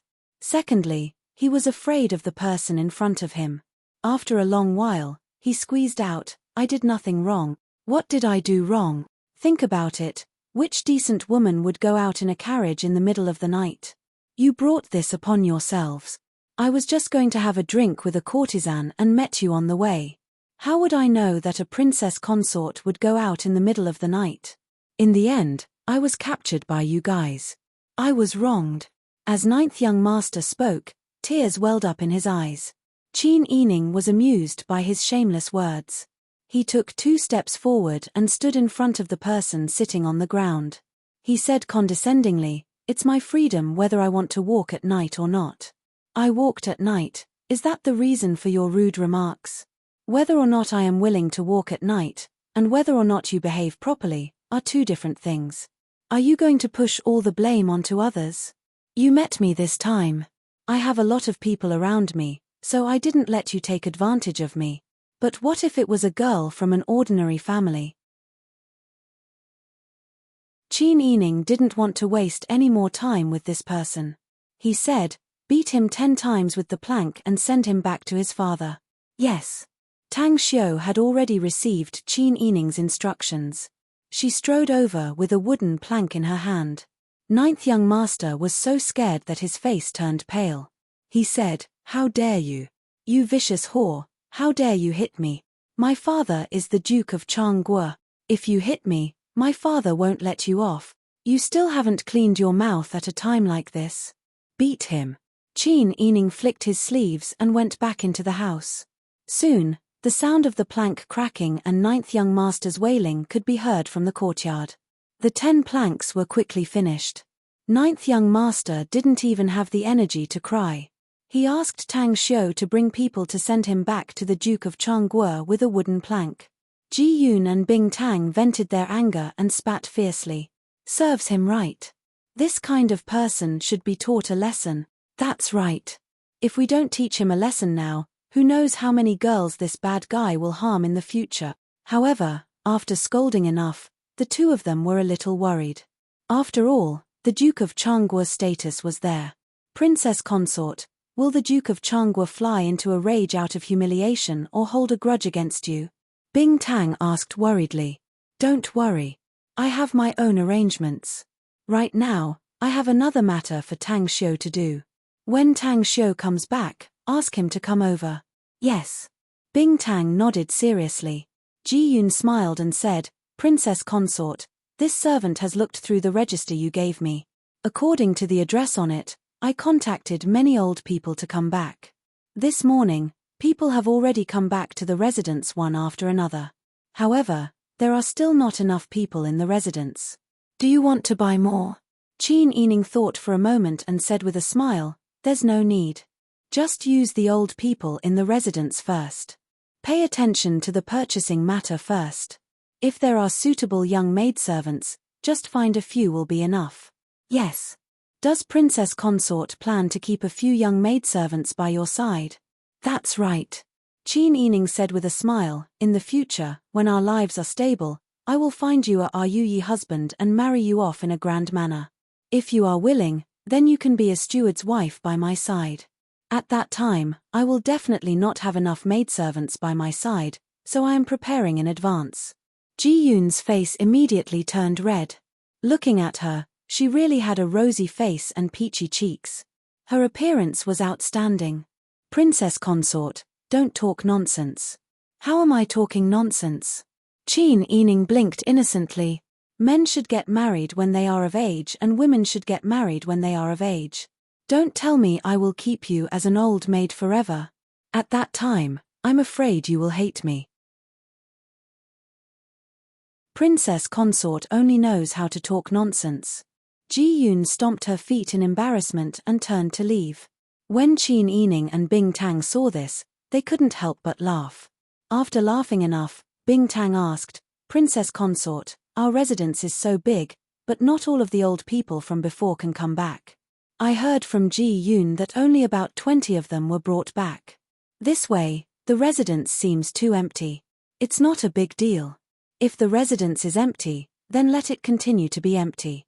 There is no need to renovate the mottled walls and tiles. Just maintain the current situation. Bing Tang didn't understand Qin Yining's intentions. Such a good residence bestowed by the emperor, but it was very old and gloomy. If outsiders saw it, they would probably gossip behind their backs and say that Prince Zhongshiren was lonely. Otherwise, how could the residence be so dilapidated? However, Bing Tang knew that since Qin Yining did this, he must have made arrangements, so she didn't continue to ask. Not long after, Tang Xiu came to see Qin Yining. Qin Yining had Ji Yun and Bing Tang stand guard outside the door. He whispered a few words into Tang Xiu's ear. Tang Xiu said in surprise, Princess Consort, you mean to tell people about Wang Yi's deeds in a book? Yes. Qin Yining said with a smile, when you go out these few days, observe carefully which places have the most people listening to storytellers and which storytellers are more popular. As for the content of the storytelling, we will tell them about the scenes of Wang Yi's battles. Tang Xiu's eyes lit up when she heard this. She nodded repeatedly, this is good, this is good. Princess Consort, you don't know, but Wang Yi was really too mighty on the battlefield. Wang Yi led the troops like a god. He was always the first to charge and the last to retreat. Not to mention anything else, all the brothers in the army were very impressed by Wang Yi. Wang Yi was also very righteous towards his brothers. He never embezzled the provisions. Sometimes, when he was nervous, he would even supplement his own silver to pay his brothers. Tang Xiu clearly worshipped Pang Xiao. When she talked about Pang Xiao's great deeds, she couldn't stop talking. She was so enraptured that she was spilling beans. Qin Yining nodded repeatedly as he listened. He smiled and said, what you said is very good. Also, there's the part where Wang Yi sacrificed himself to save the lives of the people. In addition, there's also the part where Wang Yi was extremely righteous and refused to massacre the people in the city. Tell all of these to the storytellers and teach them how to tell them in the most crowded places in the city. Qin Yining thought for a moment, then added, it's not just about Wang Yi's past achievements. There's also the conflict between the Yuqi Yang and the Southern Yang Commandant Kai Shujie in the south this time. If Wang Yi didn't show up, I'm afraid that the Southern Yang Commandant would have already started a war. Tang Xiu blinked. Those who knew the inside story of the Southern Yang Commandant knew that it wasn't like what Qin Yining said. But with this kind of publicity, Wang Yi's reputation would become better and better. This wasn't a bad thing. Seeing that Tang Xiu understood, Qin Yining smiled and handed this matter over to her. He even said with a smile, after you've made the arrangements, I'll go listen to the storytellers. Wang Fei, do you still need to go listen to the storytellers? You've already seen Wang Yi's matter and recorded it in your heart. That won't stop me from going to join in the fun, Qin Yining said with a smile. Tang Xiu also smiled. She rubbed her palms together and went out to make the arrangements. Just as Tang Xiu was spending time contacting the storyteller, the news of the enmity between the Prince Zhongxiren's imperial consort and the Chang country duke's family had spread. Some people didn't believe it and felt that there was no meaning in the Chang country duke offending Qin Yining for no reason. However, ninth young master was beaten with a plank and carried back to the Chang nation duke's residence. Many people had witnessed his miserable appearance. Other than this, there were also people who made up many versions of the story of the love and hate between Qin Yining and the Chang country duke's family. Through word of mouth, there were many versions of how the enmity between Qin Yining and the Chang country duke's fu came to be. As a result, in just 3 to 5 days, the enmity between Qin Yining and the Chang country duke became the irreconcilable enmity between the Pang Xiao and the Chang country duke. The news was even spread quite well. Qin Yining was in the fu. Hearing the news from various sources, he was in a very good mood and ate half a bowl of rice. Wang Fei, the tea houses in the city are all talking about Wang Yi's heroic deeds. He pacified the Dian, fought the bandits, and quelled the Southern Yang rebellion. Right now, 8 out of 10 people were talking about Wang Yi's bravery and loyalty during their leisure time. Someone even made up a children's song and the children are singing it in the streets and alleys. Tang Xiu smiled and said, "Right now, the storytellers are the most enthusiastic about talking about Wang Yi's campaigns. The level of excitement is not inferior to 3 kingdoms." Qin Yining laughed when he heard this. Then what have they been talking about recently? They were talking about how Wang Yi didn't use a single soldier to pacify the chaos in the south. The Yuqi Yang and Yuqi Shujie joined forces to rebel. They wanted to use the military to disrupt Daeju, so they tried to sow discord between the court officials in an attempt to restore the Dian dynasty. In the end, their evil plan was seen through by Wang Yi. Wang Yi only used a little strategy, but the Yuqi Yang and Yuqi Shujie started to rebel. The Yuqi Yang even killed Yuqi Shujie, who had saved his life. Right now, the commoners are cursing the Yuqi Yang for being a good-for-nothing. Qin Yining nodded. Tang Xiu continued, "In any case, Wang Yi's image of being both intelligent and courageous has already spread far and wide. Even children are fighting to pretend to be Wang Yi when they play house."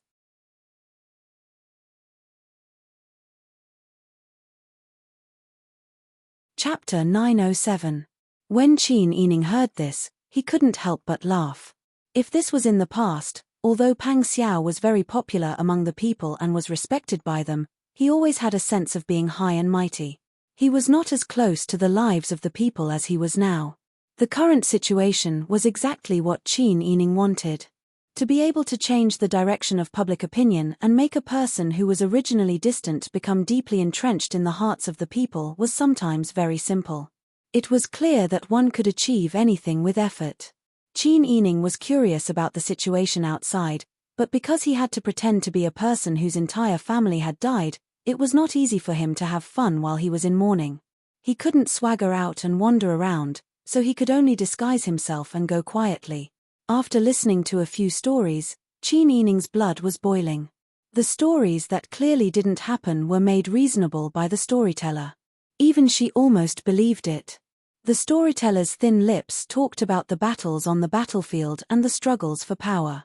It was much more exciting than the experiences of the people who were personally involved. At the beginning of February, even the housewives in the capital knew about the story of Pang Xiao's Jiping Nanyang.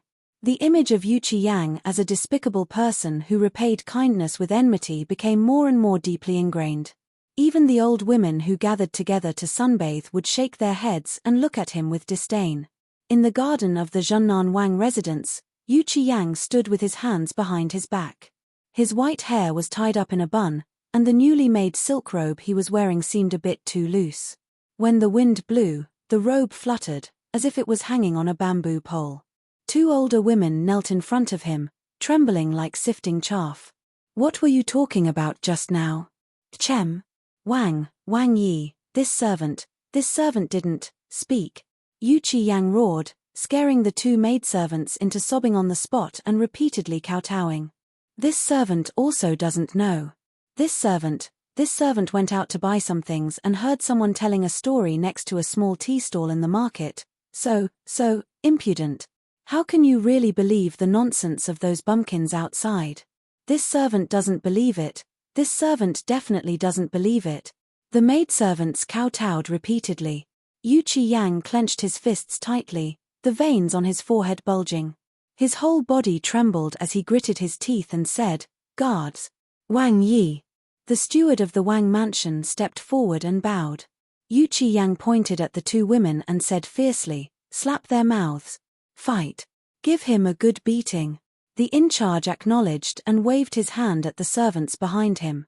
The manservant immediately came forward and pressed down on the shoulders of the two maidservants. He took out the bamboo boards and held them in his hands. The two maidservants were so scared that their faces turned pale. They repeatedly kowtowed and begged for mercy. "Wang Yi, we won't dare to do it again. Wang Yi, please spare me." This servant didn't say anything. It's the outside world. It's the outside world that's spreading the news. It would have been better if they didn't say this. When he heard that the outside world is spreading the news, Yu Qiyang's eyes turned red. He roared, "Beat them." The servant immediately complied. He raised his arm and fiercely swung the bamboo pieces down. Only the sound of pa and pa could be heard. The two maidservants were hit so hard that they couldn't even let out a wail. In just 2 or 3 moves, their faces were swollen. Yu Qiyang clenched his teeth and his jaw tightened. He glared at the two maidservants. The two manservants who were in charge of the punishment hit them more than a dozen times. They saw that the two maidservants were crying and their faces were swollen like balls. There were also deep purple marks on their faces. They were afraid that if they continued to hit them, their faces would be smashed. They couldn't help but slow down their movements. They hesitated and stole a glance at the steward. The steward was also hesitant. "Wang Yi, you, continue to hit them. Did this king ask you to stop? Could it be that you won't listen to this king's orders? This servant doesn't dare." The two manservants were so scared that their faces turned pale. They hurriedly moved again. The steward wanted to say something but stopped. He lowered his head and couldn't bear to watch. Yu Qiyang stared at the two maidservants who had been beaten until they were vomiting blood. He saw that the blood they spat out was mixed with teeth. Their faces were swollen beyond recognition. The turbid anger in his heart seemed to have found an outlet to vent. He couldn't control the nonsense of the people outside, but could he not control the people at home? Just as Yu Qiyang stared at the two maidservants, clearly wanting to see the manservants beat them to death, Jiyu Shixiang rushed over with the help of two manservants. "Stop." The old man's voice trembled and he coughed a few times. The two manservants carrying out the punishment heard this and immediately stopped as if they had been pardoned. Yu Qiyang was feeling good when he was suddenly interrupted. He abruptly turned to look at Jiyu Shixiang. "Wang Yi, these two maidservants spoke carelessly. They deserved to be punished. They must have learned their lesson and won't do it again in the future." Jiyu Shixiang cupped his hands and said, "Wang Yi, please be lenient and let them live." Yu Qiyang pursed his lips. His previously gentle eyes were now devoid of weakness and gentleness. His gaze became cold, and his expression was full of suppressed resentment. They are servants of this king's estate. They have done such a thing. If this king wants to punish them, he can. Wang Yi is right. Jiyu Shixiang sighed and said, "But Wang Yi has always been benevolent." "You, benevolent?" Yu Qiyang raised his chin and sneered at the hazy sky. "What's the use of being benevolent?" Seeing that he was about to say something that others couldn't hear, Jiyu Shixiang hurriedly waved his hand at the steward. The steward immediately understood and ordered the two maidservants who had been beaten unconscious to be carried out. The manservants also quietly retreated. In the blink of an eye, only Yu Qiyang and Jiyu Shixiang were left in the garden. "Wang Yi, this old man knows the bitterness in your heart, but you have to think about the long term. You can't throw away your greatest strength for these things."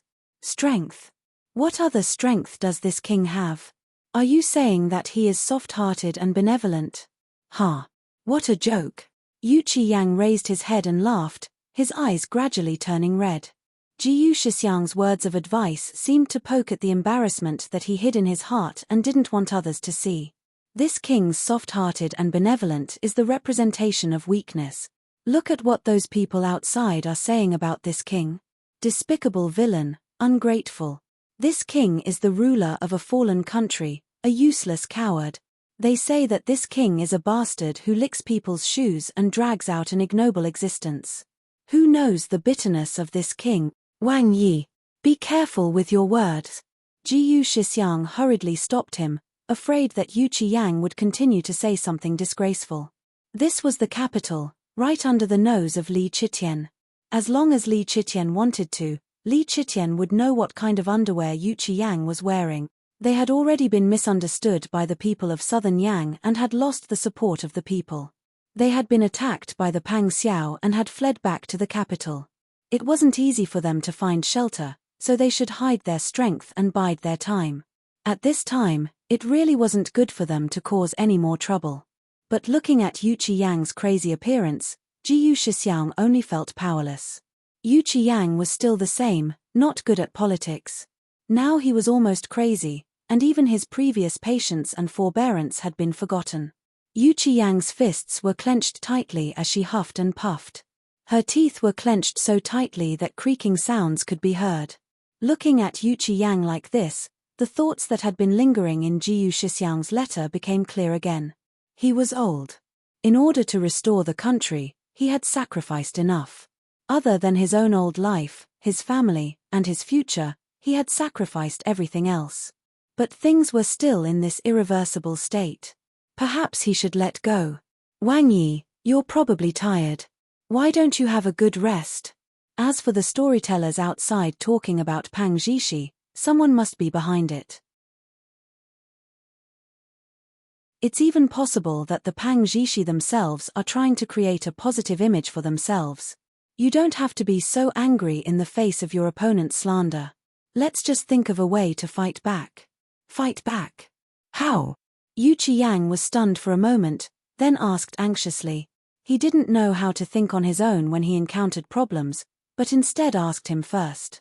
Jiyu Shixiang couldn't help but smile bitterly at how dependent he was. I still have to think about it. Think about it. If you think about it, this king's reputation will be trampled underfoot. Did he still have a good reputation now?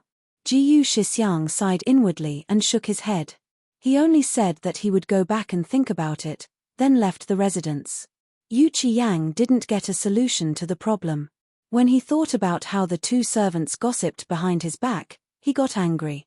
That night, he ordered people to throw the two servants out of the residence, and no one was allowed to save them. The next day, the news that two corpses were found in front of the Zhennan residence spread. Bing Tang frowned and said to Qin Yining, "This is too cruel. I heard that the two servants' faces were badly swollen. All of their teeth were knocked out, and one of their cheekbones was broken. They were thrown out while they were still running a high fever. The weather is cold, but it doesn't freeze water. The two of them were thrown to the cold ground and died overnight." Ji Yun was filled with righteous indignation when he heard this.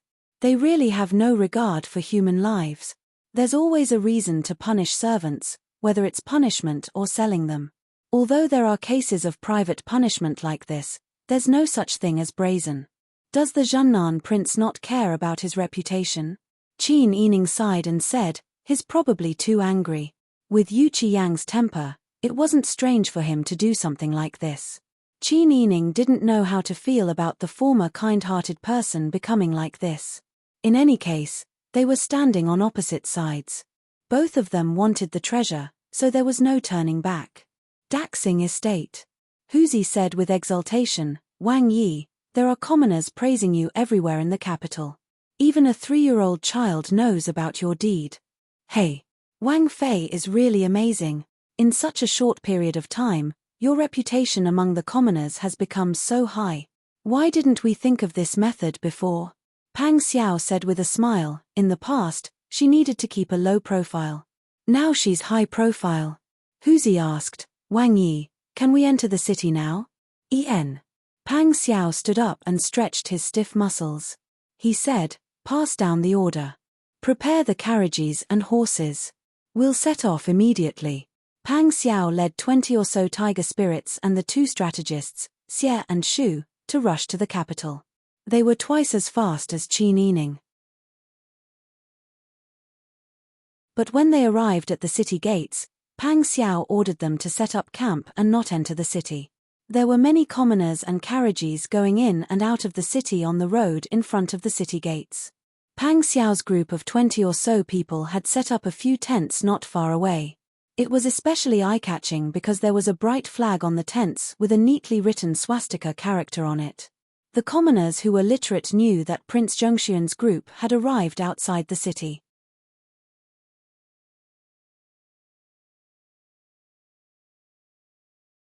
Chapter 908. Princess Consort, Princess Consort. Wang Yi's troops are back. Bing Tang quickly walked into the room and said crisply. Qin Yining was sewing when she heard this. Her hands paused and she looked back to ask, "Have they already entered the capital?" "Not yet." The people in the residence received the news when they went out to buy some things. They said that Wang Yi and his troops are stationed not far from the city gates. It's already been a night, but they have no intention of entering the city. Bing Tang's tone was puzzled. Could it be that Wang Yi has other things to do? Qin Yining continued to sew when she heard this. Her smile was gentle and sweet. She did not tell Pang Xiao what she was going to do after entering the city. However, Pang Xiao had returned to the capital and stationed himself outside the city. This meant that he had quickly made a decision to cooperate with her after learning about the situation in the city. How could she not be happy with such tacit understanding? It's fine. If they're willing to station themselves outside the city, then let them be for now. We don't have to worry and just live our own lives. Bing Tang saw that Qin Yining was so calm and guessed that her masters had other plans. She was not worried anymore. At the same time, the people in the capital's restaurants, tea houses, and streets were all discussing this matter. In their hearts, Pang Xiao's image was at its most glorious. The great hero had returned and was going to openly walk in through the city gates. Didn't this mean that they would all have a chance to see the true face of the great hero up close? The people were very excited and were all looking forward to it. All the diners on the first floor of the restaurant were discussing it. Perhaps Prince Zhengxian came back too late yesterday and the city gates were already closed. That's why he stationed himself outside the city for a night. After he finished his preparations today, he immediately came back. Perhaps that's how it is. Then should we go to the city gates and wait? Don't tell us that Wang Yi and his men have already returned to the residence. Then wouldn't we not be able to see the great hero? Hey, do you guys think that the great hero pacified the Southern Yang rebellion? Your Majesty will definitely reward him handsomely, right? Definitely. Your Majesty might even personally go out of the palace to welcome Wang Yi. Tang Xiu was mixed in the crowd.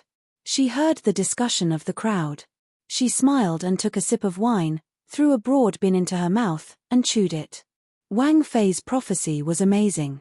With just a few books, all the people in the city were excited. Now, the way they welcomed Pang Xiao was even more admiring than the family members who had followed the army when they attacked the city gates of Beiji.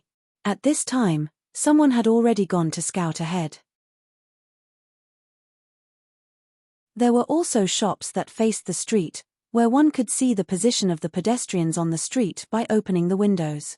They were also fought over by the commoners. Many families refused to return and waited for Pang Xiao to enter the city. On top of the city gate, Gong Zongqi looked at Pang Xiao's camp not far from the city and could not help but frown. "Commander, what do you think Prince Zhengxian is doing? Why is he not willing to enter the city when he is here?" Right now, many commoners have gathered on the streets of the city. They all want to see Wang Yi return to the city. If Wang Yi does not come in, the city will become chaotic.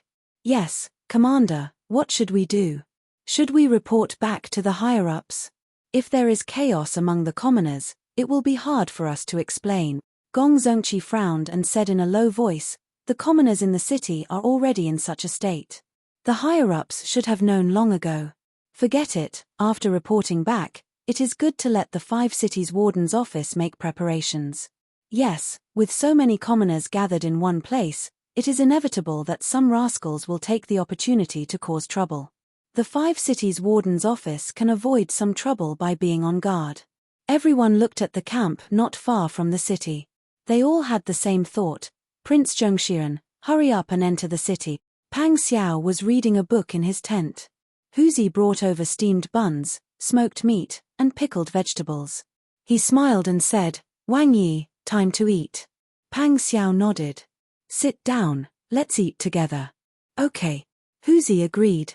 The two of them had fought together and gone through fire and water many times. It was common for them to eat from the same bowl. "Wang Yi, when do you plan on entering the city?" Huzi took a big bite of the steamed bun and asked in a muffled voice. Pang Xiao said, "Let's just wait here. When the time comes, there will be someone in a hurry to let us enter the city." Huzi scratched the back of his head and nodded. He did not ask any more questions. It did not matter if he did not understand. Wang Yi and Wang Fei clearly had a tacit understanding. As followers, as long as they followed orders, they would not make a mistake. The bustle in the city continued until night fell. The commoners waited for an entire day but did not see anyone come. It was time for the curfew. Although everyone wanted to wait a little longer, they had to go home because of the curfew. Today, Wang Yi did not enter the city. Perhaps he was held back by something. "Let's come early tomorrow and wait. His Highness will enter the city tomorrow no matter what." "What you say makes sense. Tomorrow, maybe we can get a good spot and see the great hero up close." The city gate guards and the people of the 5 cities warden's office saw that the commoners had listened to orders and left. They could not help but let out a long sigh of relief. If these people gathered together to cause trouble, then it would be difficult to deal with. Commander Gong and the commander of the 5 cities warden's office were thinking that perhaps Wang Yi would enter the city tomorrow morning. But the next day, there was still no movement from Pang Xiao's side. The number of commoners in front of the city gates and even on the streets increased. Even the tea houses and restaurants along the streets became more and more popular. In the afternoon, the chatter of the commoners, who had been excitedly waiting to see the great hero, died down. The waiting became impatient. Someone began to complain and ask, "Why hasn't he entered the city yet?" At this time, someone in the crowd whispered, "Wang Yi has done a great service in pacifying the south this time. Why is there no one from the court to welcome him?" When these words were said, it immediately woke everyone up. That's right. For such a great contributor, there should be a lively welcoming ceremony. Haven't you seen how in the past, when the great generals returned from war, Your Majesty would send important officials to welcome them? Right. I still remember when the Protector General of the country was still alive, there were several great victories. At that time, the Emperor would personally welcome him. When the Protector General Pang Zhongzheng was mentioned, everyone quickly thought of a problem that they had overlooked. Aya, isn't Prince Zhongshiren the Protector General's posthumous son? He really is a Huzi of a general's family. That's right. Dragons give birth to dragons and phoenixes give birth to phoenixes. Look at the Protector General's family bloodline. Speaking of this, the old people who had personally seen Pang Zhongzheng's execution began to feel uneasy. Really, at that time, the incapable ruler was simply killed with 1,000 knives. Protector General Pang was such a good person, but in the end, he ended up like that. That's right, when the Protector General's blood spilled in the capital and the Pang family's blood flowed like a river, many people would still feel a lingering fear when they thought of it. It was precisely because the incapable ruler was afraid of the meritorious minister that he had tortured and killed Pang Zhongzheng that the long-suppressed anger of the people erupted like a tsunami. And now, it was precisely because of Pang Zhongzheng's son that they wanted to avenge the Protector General's death. Thinking of what had happened at that time, everyone's heart was very heavy. Now, Prince Zhongshiren, who had made a great contribution and returned to the capital, was actually quietly living in a tent outside the city with 12 people. In a place like the capital, if a plaque fell, it would hit 3 high-ranking officials. There were so many officials in the imperial court, but none of them said anything about going to welcome him. But when Zhannan Wang fled back from the south, Your Majesty even arranged for a high-ranking official from the Ministry of Rights to welcome him. The dignified Prince Zhongshiren, the great hero who pacified the south, was treated worse than a despicable villain. Some people were outspoken and thought so, so they said so. These words resonated in many people's hearts, and they couldn't help but whisper in each other's ears. They didn't dare to loudly discuss the matters of the imperial court, but seeing Prince Zhongshiren being treated so coldly, and thinking of the Protector General who didn't have a good ending, no one felt comfortable in their hearts.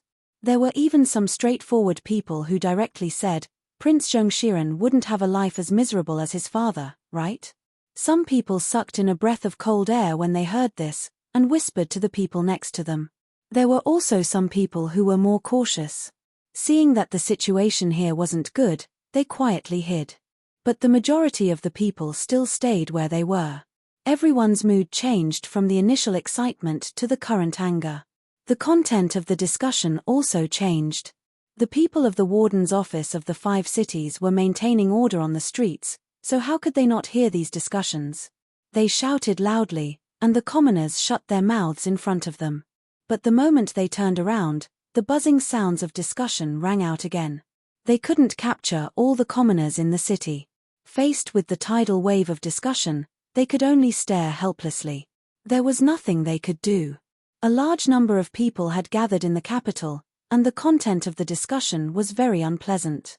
How could Li Chitian not know? At this time, someone had already reported what had happened in front of the city gates to Li Chitian. Your Majesty, right now the people are gathered in the streets, all waiting to see Prince Zhongshiren enter the city, but Prince Zhongshiren has not moved. If they continue to gather, I'm afraid that something bad will happen. Your Majesty, please make a decision quickly. Li Chitian sat with a dark expression behind the black desk of the imperial study. His hands were tightly clenched into fists, so he didn't curse out loud. What is he trying to do? Achem. The soldiers are at the city gates, threatening Jin. The officials heard this and bowed their heads. They knew that Your Majesty was confused by anger. Pang Xiao only had a dozen or so people at his side. How could this count as soldiers at the city gates?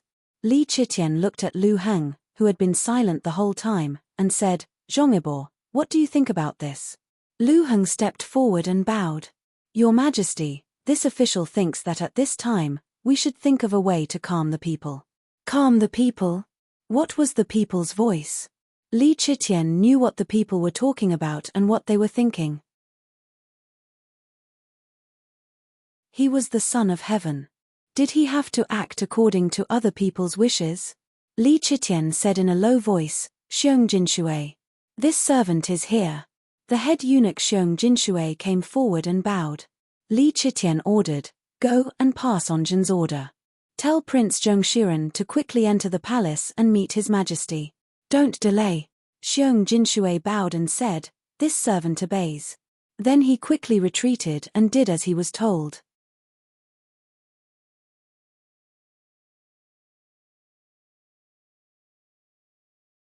Chapter 909. Lu Heng also did not dare to say anything at this time. One had to pay attention to the timing and observe the situation. Since this matter did not involve his own life, there was no need for him to provoke the Son of Heaven's displeasure and bring trouble to himself for no reason. However, Lu Heng, who had his eyes lowered, didn't agree with Li Chitian's actions. Your Majesty is a resourceful person. To say something disrespectful, how could a person who was able to use the banner of Cao Zhongjing to rise to power and successfully sit on the throne be an idiot? But now, perhaps because he had been high and mighty for too long, he didn't like to use his brain when doing things. He preferred to use thunderous methods to suppress others. Pang Zhishi looked like a boorish man, but he was meticulous and knew how to make good use of people. I heard that Qin Yining had returned a long time ago, but Pang Xiao hadn't. When Pang Xiao returned to the capital, the situation in the capital was like this. It was very obvious that this was a scene that the husband and wife had planned. Your Majesty didn't care at all and stepped into the trap. The most frightening thing was that the husband and wife had probably already predicted Your Majesty's personality and the thoughts of the court officials. They knew that as officials, no one would stop Your Majesty from walking into the trap when he was extremely angry. They had calculated everything perfectly. What appeared in Lu Heng's mind was Qin Yining's spirited little face and wise eyes. His heart sank. This woman, in the end, didn't belong to him. The disappointment and unwillingness in his heart couldn't be dispelled. Lu Heng could only pretend to be calm and not let his thoughts leak out. In front of the city gate, there were even more commoners than before. The scene was as lively as a temple fair. There were even smart vendors shuttling through the crowd, selling sesame seed cakes, tea eggs, and other food. There were also young girls around the age of 10 carrying baskets of sweet fruits and caramel candy. The capital in early spring was still very cold. Everyone had waited for so long that they were already hungry. If the conditions allowed, they naturally bought food to eat. Right at this moment, a fast horse suddenly galloped past on the main street. Sitting on the horse was an eunuch wearing an iron-grey round-collared sunflower gown. The commoners all stared in the direction that the eunuch had left. They only saw him arrive at the city gates and say a few words to the soldiers guarding the gates. Naturally, he was allowed to leave the city. Some people in the crowd began to speculate. Could it be an imperial edict from the palace? Very likely. But with Wang Yi's great contributions, even if Your Majesty doesn't personally welcome him, you should at least arrange a high-ranking official. What is the meaning of sending a eunuch to call him in? Hey, you brat, are you tired of living? How dare you spout nonsense? Although there were people who tried to dissuade them, it was not just one person who had such thoughts. The topic that had been discussed in the crowd was once again brought up. The commoners exchanged their thoughts as they ate. There were even people who were speculating that Pang Xiao was treated coldly even though he had performed meritorious deeds. It was most likely because his meritorious deeds had shocked the emperor. Hey, someone outside the city saw that master eunuch go to see Wang Yi. Someone near the city gates said loudly. The news spread by word of mouth. Very quickly, the surrounding commoners all knew that the eunuch had really gone to pass on an imperial edict. The speculations and discussions were even harder to suppress. The people of the warden's office of the 5 cities were sweating profusely as they tried to maintain order and scold those who were talking nonsense.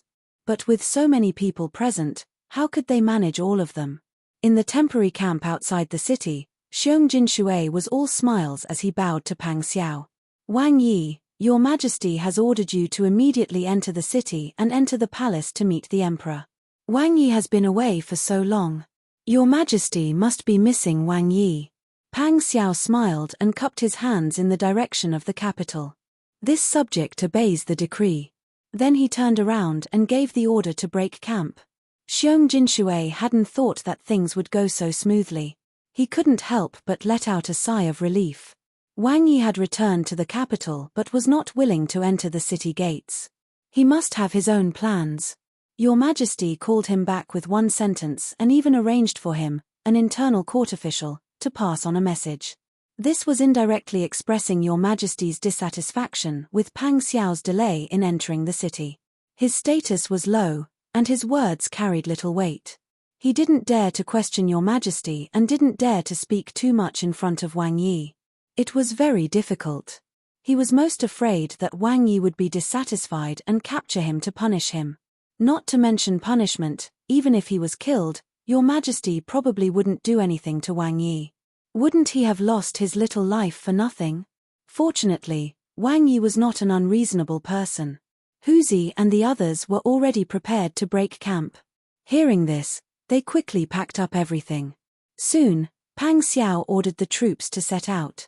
Seeing him so straightforward, Xiong Jinshui's face was also full of smiles. He mounted his horse and followed Pang Xiao's troops to the city gates. Soon, they arrived in front of the city gates. There were already many commoners who had stopped to watch. Gong Zongqi quickly walked out and respectfully bowed. This subordinate, Gong Wen, pays his respects to Wang Yi. Pang Xiao dismounted and helped Gong Zongqi up. He smiled and said, "It's you." I haven't seen you in 2 years. You haven't changed much. Facing such a forthright Pang Xiao, Gong Zongqi naturally thought of the days when he was under Pang Xiao. A sense of joy and respect spontaneously arose. Gong Zongqi's face turned red from excitement. He grinned and said, Wang Yi still remembers me. Of course. We're brothers. How could you not remember?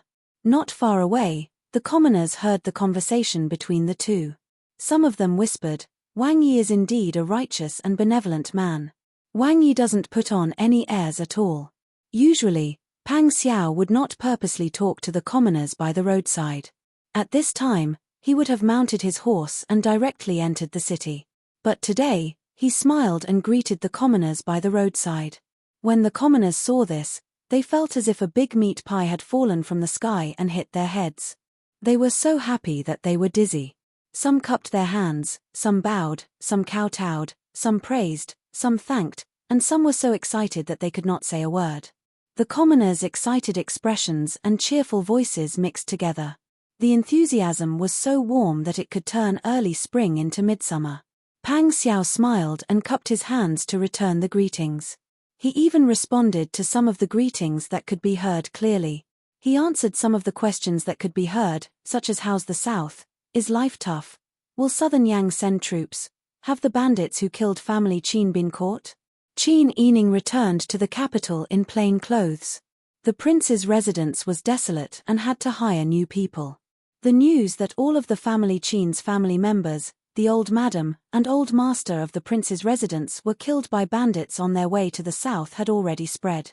The great hero had protected the south for the country and the commoners so that they could live and work in peace.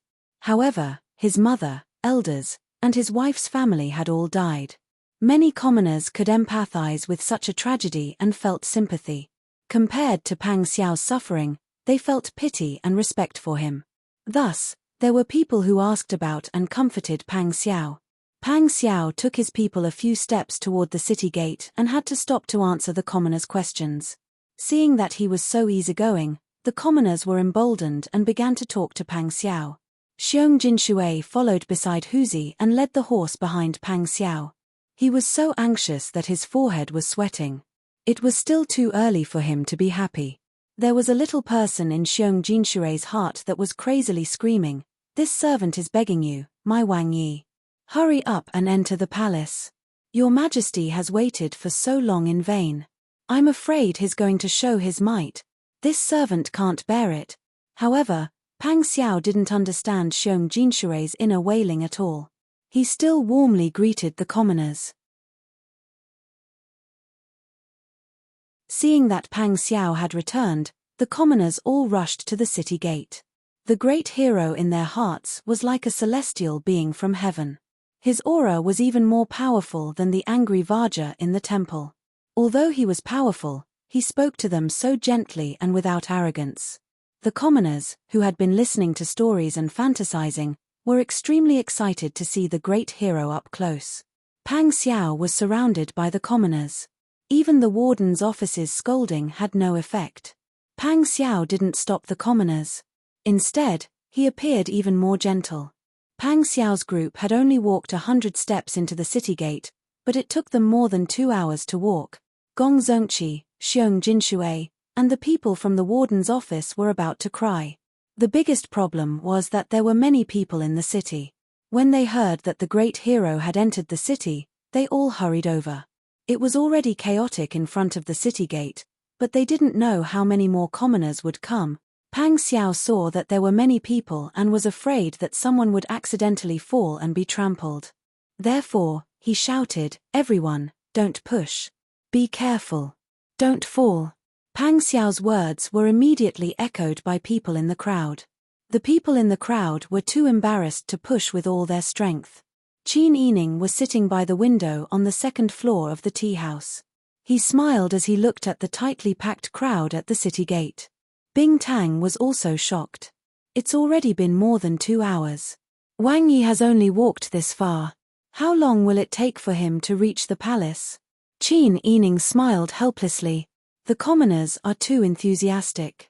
He can't do anything about it. Qin Yining nodded to Tang Xiu behind him. Tang Xiu immediately nodded and quietly retreated. Soon, another voice came from the crowd. Wang Yi is such a great hero, and he's such a good person.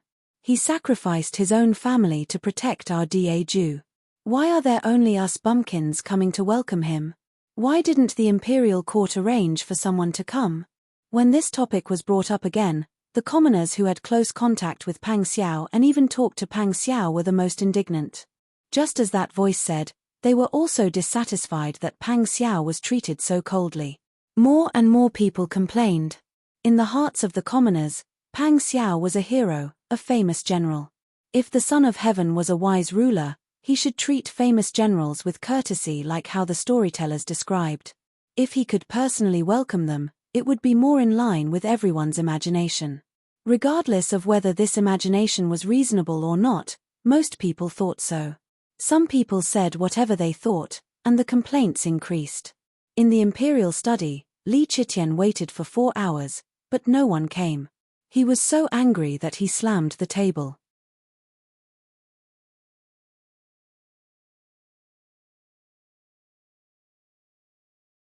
Chapter 9-10. Several of his trusted officials bowed respectfully, not daring to say anything. Li Qitian was only complaining, so he didn't need a definite answer. He pursed his lips and sulked for a long time. Just as he was about to give orders, a burst of hurried footsteps came from outside the hall. Following that, an eunuch wearing an iron-grey round-necked sunflower gown quickly walked in. After saluting, he whispered a few words in Li Qitian's ear. Li Qitian was originally restraining his emotions, but after hearing the eunuch's report, he was finally on the verge of exploding. Impudent! He dares! Li Qitian suddenly roared angrily, scaring several people in the hall. They hurriedly knelt down and kowtowed. "Your Majesty, please calm down." Several people were quite confused. "What exactly was Your Majesty angry about?" Li Qitian said, "He's just an insignificant official. He went to the south to do business, so it's his duty to do well. Besides, if we didn't give him a chance to perform, how could he have made a name for himself? Now he's deliberately stirring up this kind of public opinion." The eunuch knelt on the ground, not daring to say anything. Li Qitian asked again, "Is this what the common people in the city are saying?" Replying to Your Majesty, "Many people are saying this. They feel that Your Majesty didn't personally go to greet them. It's really bullshit." What a big piece of bullshit. Li Qitian was so angry that he cursed. The officials who had been in the hall this whole time were all shrewd people. Thinking about the situation outside and seeing Your Majesty's angry appearance, it was obvious what was going on. Lu Heng, in particular, secretly shook his head again. He sighed with emotion at Qin Yining and Pang Xiao's meticulous planning. They had clearly calculated Your Majesty's temperament and all the variables. After Li Qitian cursed, his face darkened and he didn't say a word. He was worried that in his anger, he would say something disgraceful. That would be too degrading to his status as the emperor. However, the situation outside was too infuriating. Could it be that no one remembers Pang Zhishi's disobedience to the imperial edict? Now, everyone was praising him for his achievements. He was just an official. Since he had done his job well, did he still need to personally welcome him as the emperor? "Your Majesty, what do you plan to do?" an old official asked tentatively. Li Qitian said in a deep voice, "Zhen will wait here. Let's see how long he can delay." "But Your Majesty, there are so many people outside. I'm afraid that even if Prince Zhongshiren comes late, it's because the people are pushing and shoving," Lu Heng said. Li Qitian's face was gloomy, and he gnashed his teeth. "He wants to use his merits to force me?" "Your Majesty, the people are acting on their own accord," Lu Heng reminded submissively. However, because of Lu Heng's seemingly unintentional words, Li Qitian was burning with anger.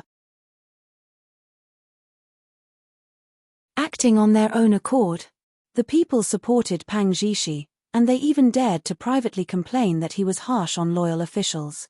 They even wanted him, the emperor, to personally welcome an official. The storytellers first appeared in the city, followed by the voices of the people. Before he could do anything to suppress them, Pang Xiao came back. He was even stationed outside the city and refused to come in. He waited until he was angry and gave the order before he was willing to return to the city. When he returned to the city, he immediately caused this situation. Li Chitian was not a stupid person. Even if he didn't realize it at the beginning, he had already figured it out. He had fallen into a trap. Acting on their own accord. Let's see how long they can act on their own accord. When Lu Heng heard this, he didn't try to persuade him anymore. In the end, after waiting for another hour, the spies reported that Pang Xiao had already moved forward a street with difficulty, and the number of people was increasing. Did all the people in the capital gather there? Li Chitian finally smashed his teacup in anger. The sound of broken porcelain was sharp and ear-piercing, and it made people's hearts tremble. Lu Heng and the others bowed their heads respectfully again. At this time, they all knew in their letters that they didn't need to persuade him in detail. With your Majesty's intelligence, what else could he not understand? However, although Li Chitian understood in his heart, that decision didn't make him feel good. Lu Heng. This official is here. Lu Heng, who was called out, knelt straight and listened quietly with his eyes lowered. Li Chitian said, "Tell me, what should we do now?" Lu Heng couldn't help but struggle in his heart. If he followed Li Chitian's temper, he would naturally scold Pang Zhishi and then persuade Li Chitian to wait in place. He didn't believe that Pang Zhishi could walk for 3 days and 3 nights in such a short distance. However, these words might be useful to your Majesty now, but after your Majesty calmed down, he would inevitably feel that he was being too slippery and flattering. Thinking of this, Lu Heng calmly said, replying to your Majesty, in this official's opinion, for the sake of expanding public opinion and for the sake of your Majesty's reputation and image among the people, it would be best for your Majesty to satisfy the expectations of the people. What Lu Heng said was actually what Li Chitian was thinking. However, this judgment made him feel too sullen. Li Chitian remained silent. Lu Heng continued to consolidate his image as a loyal official who dared to speak his mind. He said in a low voice, "Your Majesty, at this time, the people in the capital have gathered together. Regardless of whether or not chaos will occur, if you don't express your stance and allow Prince Zhongshuren to enter the palace, the public opinion will definitely be biased towards Prince Zhongshuren. There might even be people with ulterior motives who will secretly slander your Majesty and promote negative opinions. This official believes that since the matter has already reached this point, we should deal with it rationally and reduce losses." Although Li Chitian was angry, Lu Heng's words were very pertinent. Every word was for his sake, and he also understood. Li Chitian asked the others. Extremely senior officials were well versed in the ways of an official and were the best at reading people's expressions. They immediately expressed the same opinion as Lu Heng. Li Chitian's face was as calm as water. After a long time, he said, "Prepare the carriage. We are going out of the palace to personally welcome Prince Zhongshuren back to the capital." Immediately, the eunuchs responded and began to make preparations with great fanfare. "Your Majesty is going out of the palace in person. Naturally, the extravagance will not be small. It has to be done according to the rules, and the preparations are quite tedious. Fortunately, the Jinwu guards and the Chenshou guards are always on standby." At this time, Pang Xiao was leading the troops slowly through the crowd with his horse. The people were also cordially surrounding Pang Xiao, admiring the handsome face of the great hero up close. At this time, a commotion came from the distance. "It's His Majesty is coming." The sound of a gong opening the way came from afar. In the distance, a yellow umbrella could be seen fluttering in the wind under the light grey sky. A figure wearing a red round-necked robe with arrow sleeves was sitting upright on the shoulder of the umbrella, like the stars surrounding the moon. "Your Majesty is coming out of the palace." The people were shocked. The Jinwu guards and the Chenshou guards were vigilant. Even the people from the warden's office were so scared that their foreheads were covered in cold sweat. "Your Majesty is a descendant of the heavens. If an accident happens, even if all of them were to be beheaded, it wouldn't be enough to accompany him to the grave." However, the people didn't think this way. In the stories, the wise His Majesty loved the talented. In reality, everything was developing according to their expectations. As a result, The voices that were criticizing your majesty for treating the meritorious subjects harshly died down. Instead, it was replaced by a cacophony of praises. Your majesty really values Prince Zhengxian very much. It must be because Wang Yi's contributions this time are too great. Your majesty can't help but come out to personally welcome him. What a great honor this is. That's right. Your majesty is wise. Wang Yi, Xiao Yong. The voices of the crowd rose and fell. The people all knelt on the ground and shouted, "Long live your majesty." Although the cries of "Long live your majesty" drowned out the initial discussions, Li Chitian could still clearly hear what the people were saying. Although his arrival refuted the rumors of him treating the meritorious subjects harshly, it also confirmed the fact that Pang Xiao was a meritorious subject. As a result, if he punished Pang Xiao for the crime of resisting the imperial decree, wouldn't he be giving the people a reason to criticize him? Pang Xiao was a meritorious subject. Not only did he not reward him, he even found an excuse to punish him. At that time, his reputation would definitely plummet. What a good Pang Zhishi. What a vicious plan. Li Chitian's heart was already burning with anger. However, he still had a very gentle smile on his face. He even occasionally waved at the kneeling people in greeting. The people saw that the emperor was so amiable and approachable. Everyone was so happy that they were about to go crazy. The cheers sounded again, shocking everyone's hearts like a tsunami. Pang Xiao was flattered and gave the reins to someone beside him. He walked out of the crowd and knelt on the ground, saying, "This subject greets your majesty. Long live your majesty, long live your majesty, long live your majesty." Younger brother, don't be like this. Li Chitian took off his shoulder sling and helped Pang Xiao up with a smile on his face. He held Pang Xiao's hand affectionately and looked him up and down. Then, he patted Pang Xiao's shoulder and said, "You've become stronger after going to the south." Pang Xiao smiled and respectfully said, replying to your majesty, "Perhaps it's because I've been in the military for too long. I didn't pay attention and became like this. Has your majesty always been well?" "Zhen is very well.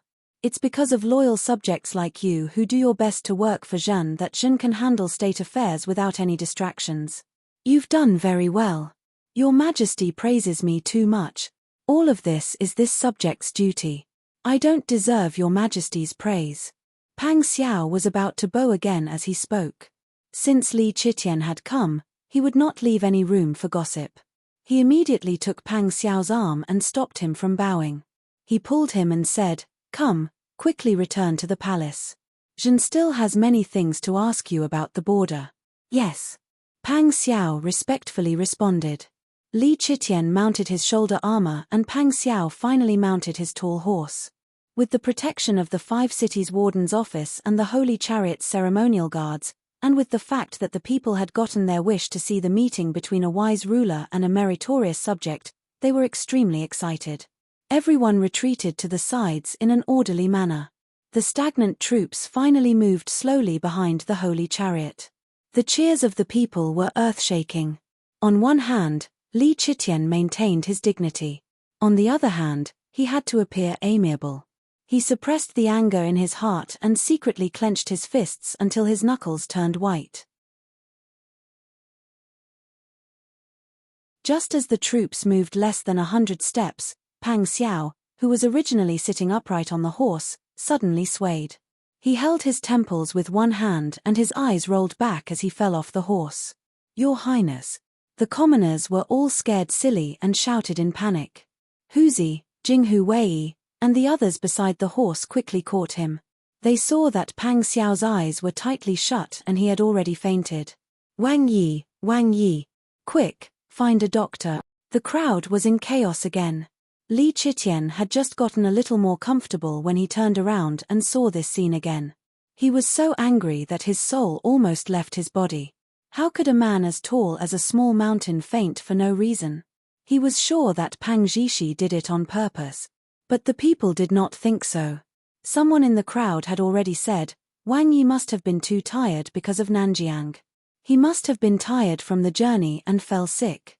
Perhaps he suffered some injuries on the battlefield and developed a chronic illness."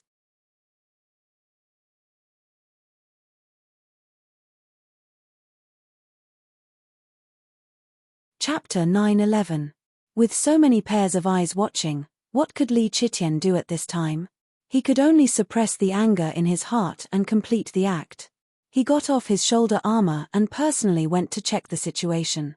He loudly ordered someone to call for an imperial physician and pinched Pang Xiao's philtrum.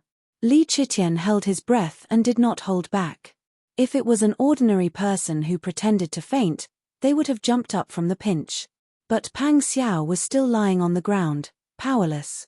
Huzi, Xieyu, Xu Weiji, and Jinghu Wei saw Li Chitian viciously pinch Wang Yi up close.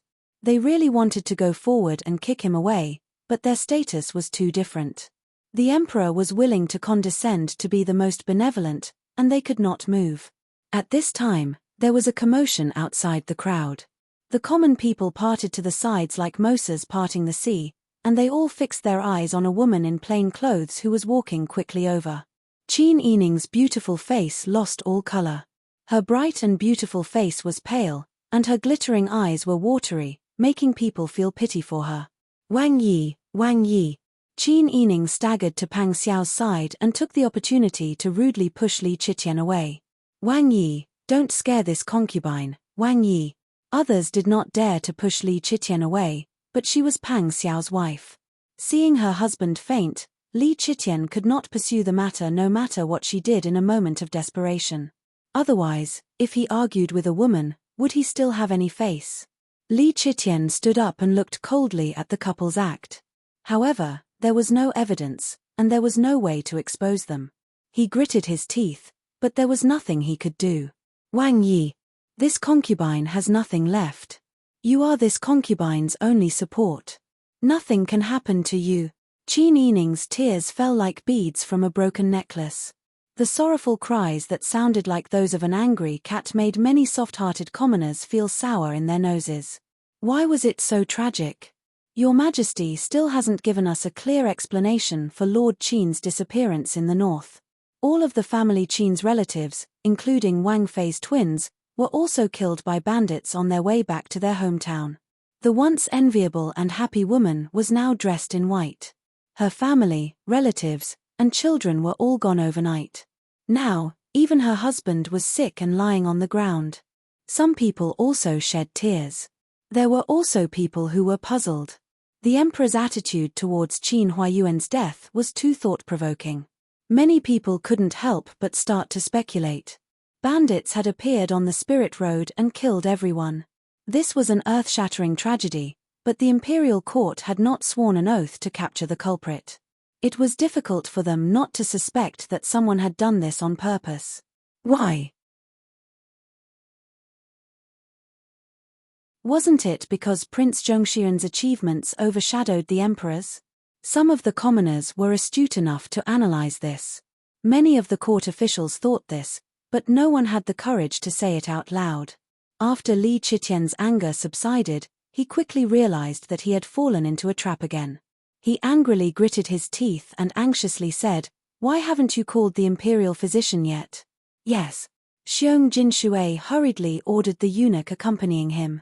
Bing Tang stepped forward at this time and took out a thin silver needle used for acupuncture. "Wang Fei, let this servant try." Qin Yining nodded repeatedly. She moved to the side and used her sleeve to wipe her tears. When the sleeve came close to her eyes immediately turned red and tears rolled out again.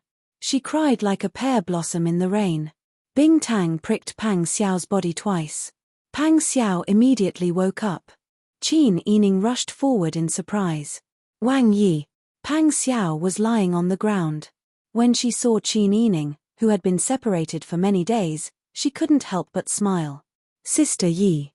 Qin Yining also smiled through her tears. She helped Pang Xiao up and said, "Wang Yi, are you okay? You really scared this concubine." When Qin Yining helped Pang Xiao up, he accidentally stained Pang Xiao's face with his sleeve. A spicy and stimulating feeling suddenly rushed up, and his eyes immediately turned red. Pang Xiao couldn't help but feel helpless. Wasn't there too much ginger juice? No wonder his precious sister Yi cried so pitifully. However, many people around them still saw the tearful appearance of the husband and wife looking at each other.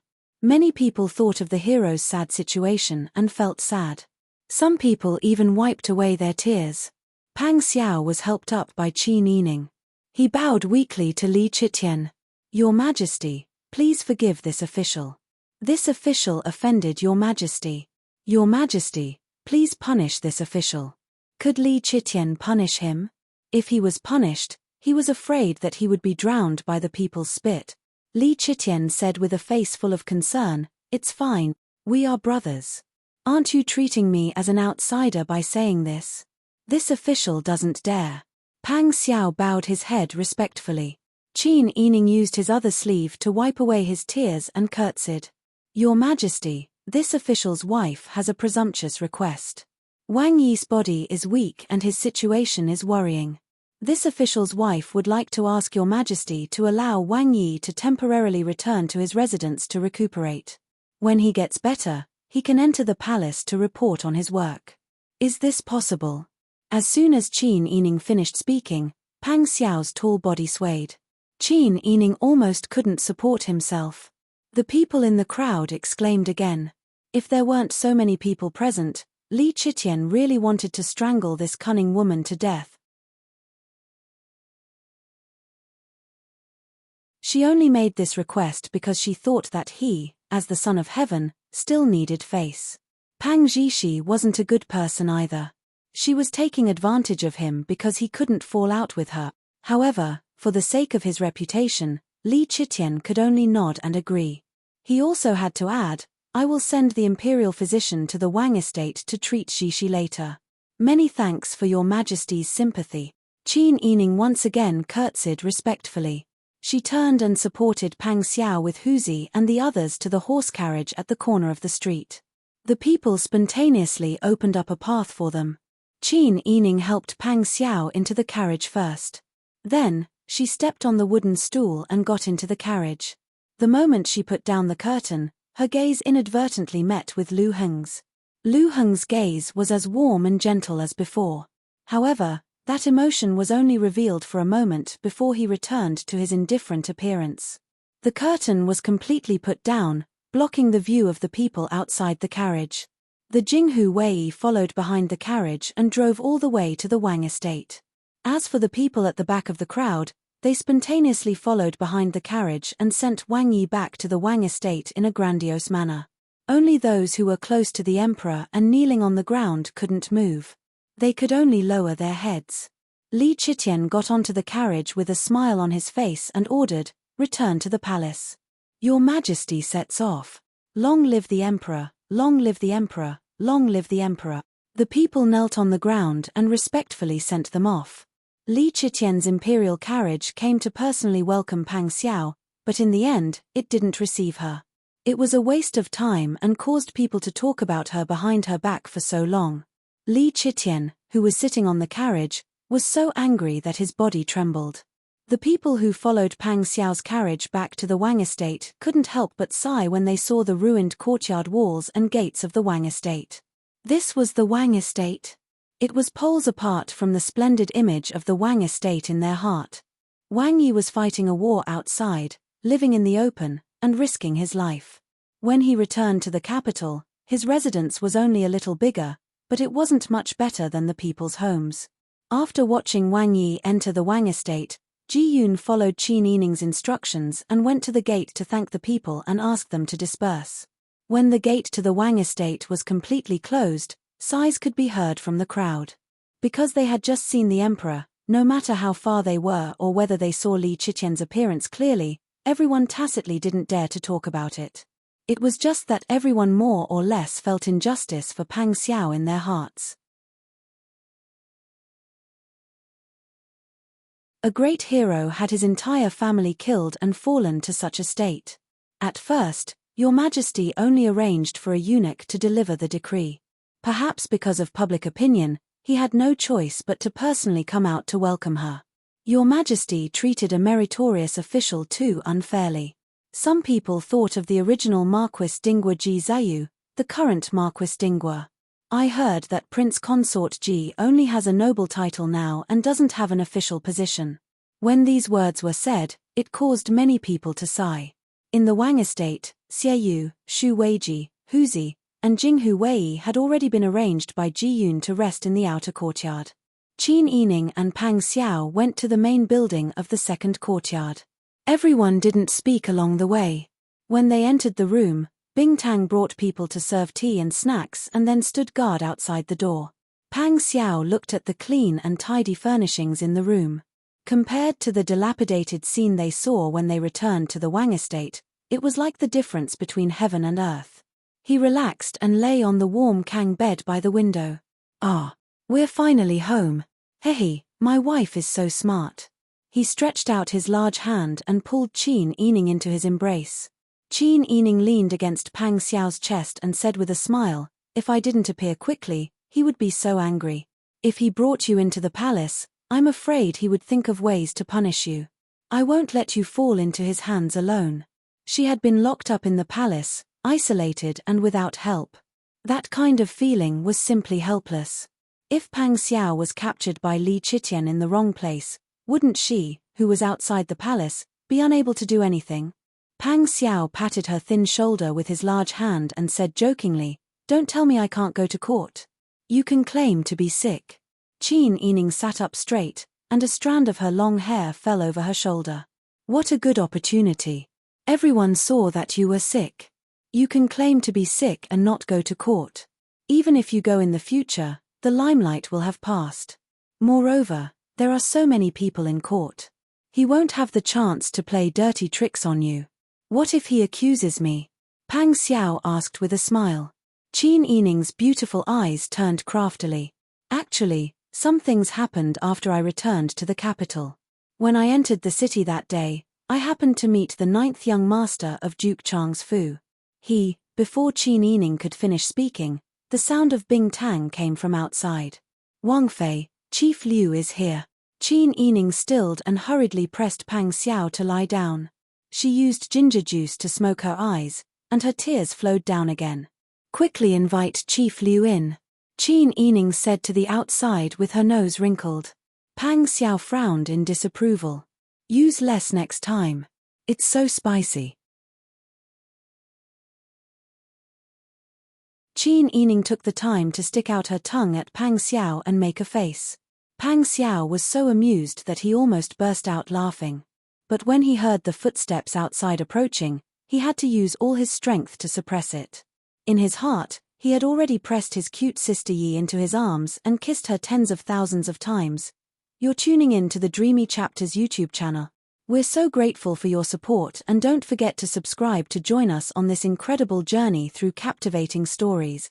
Your generosity through donations truly makes a world of difference, as it's the primary source of revenue that allows me to expand and enhance this channel for you. Thank you from the bottom of my heart for being a part of this adventure.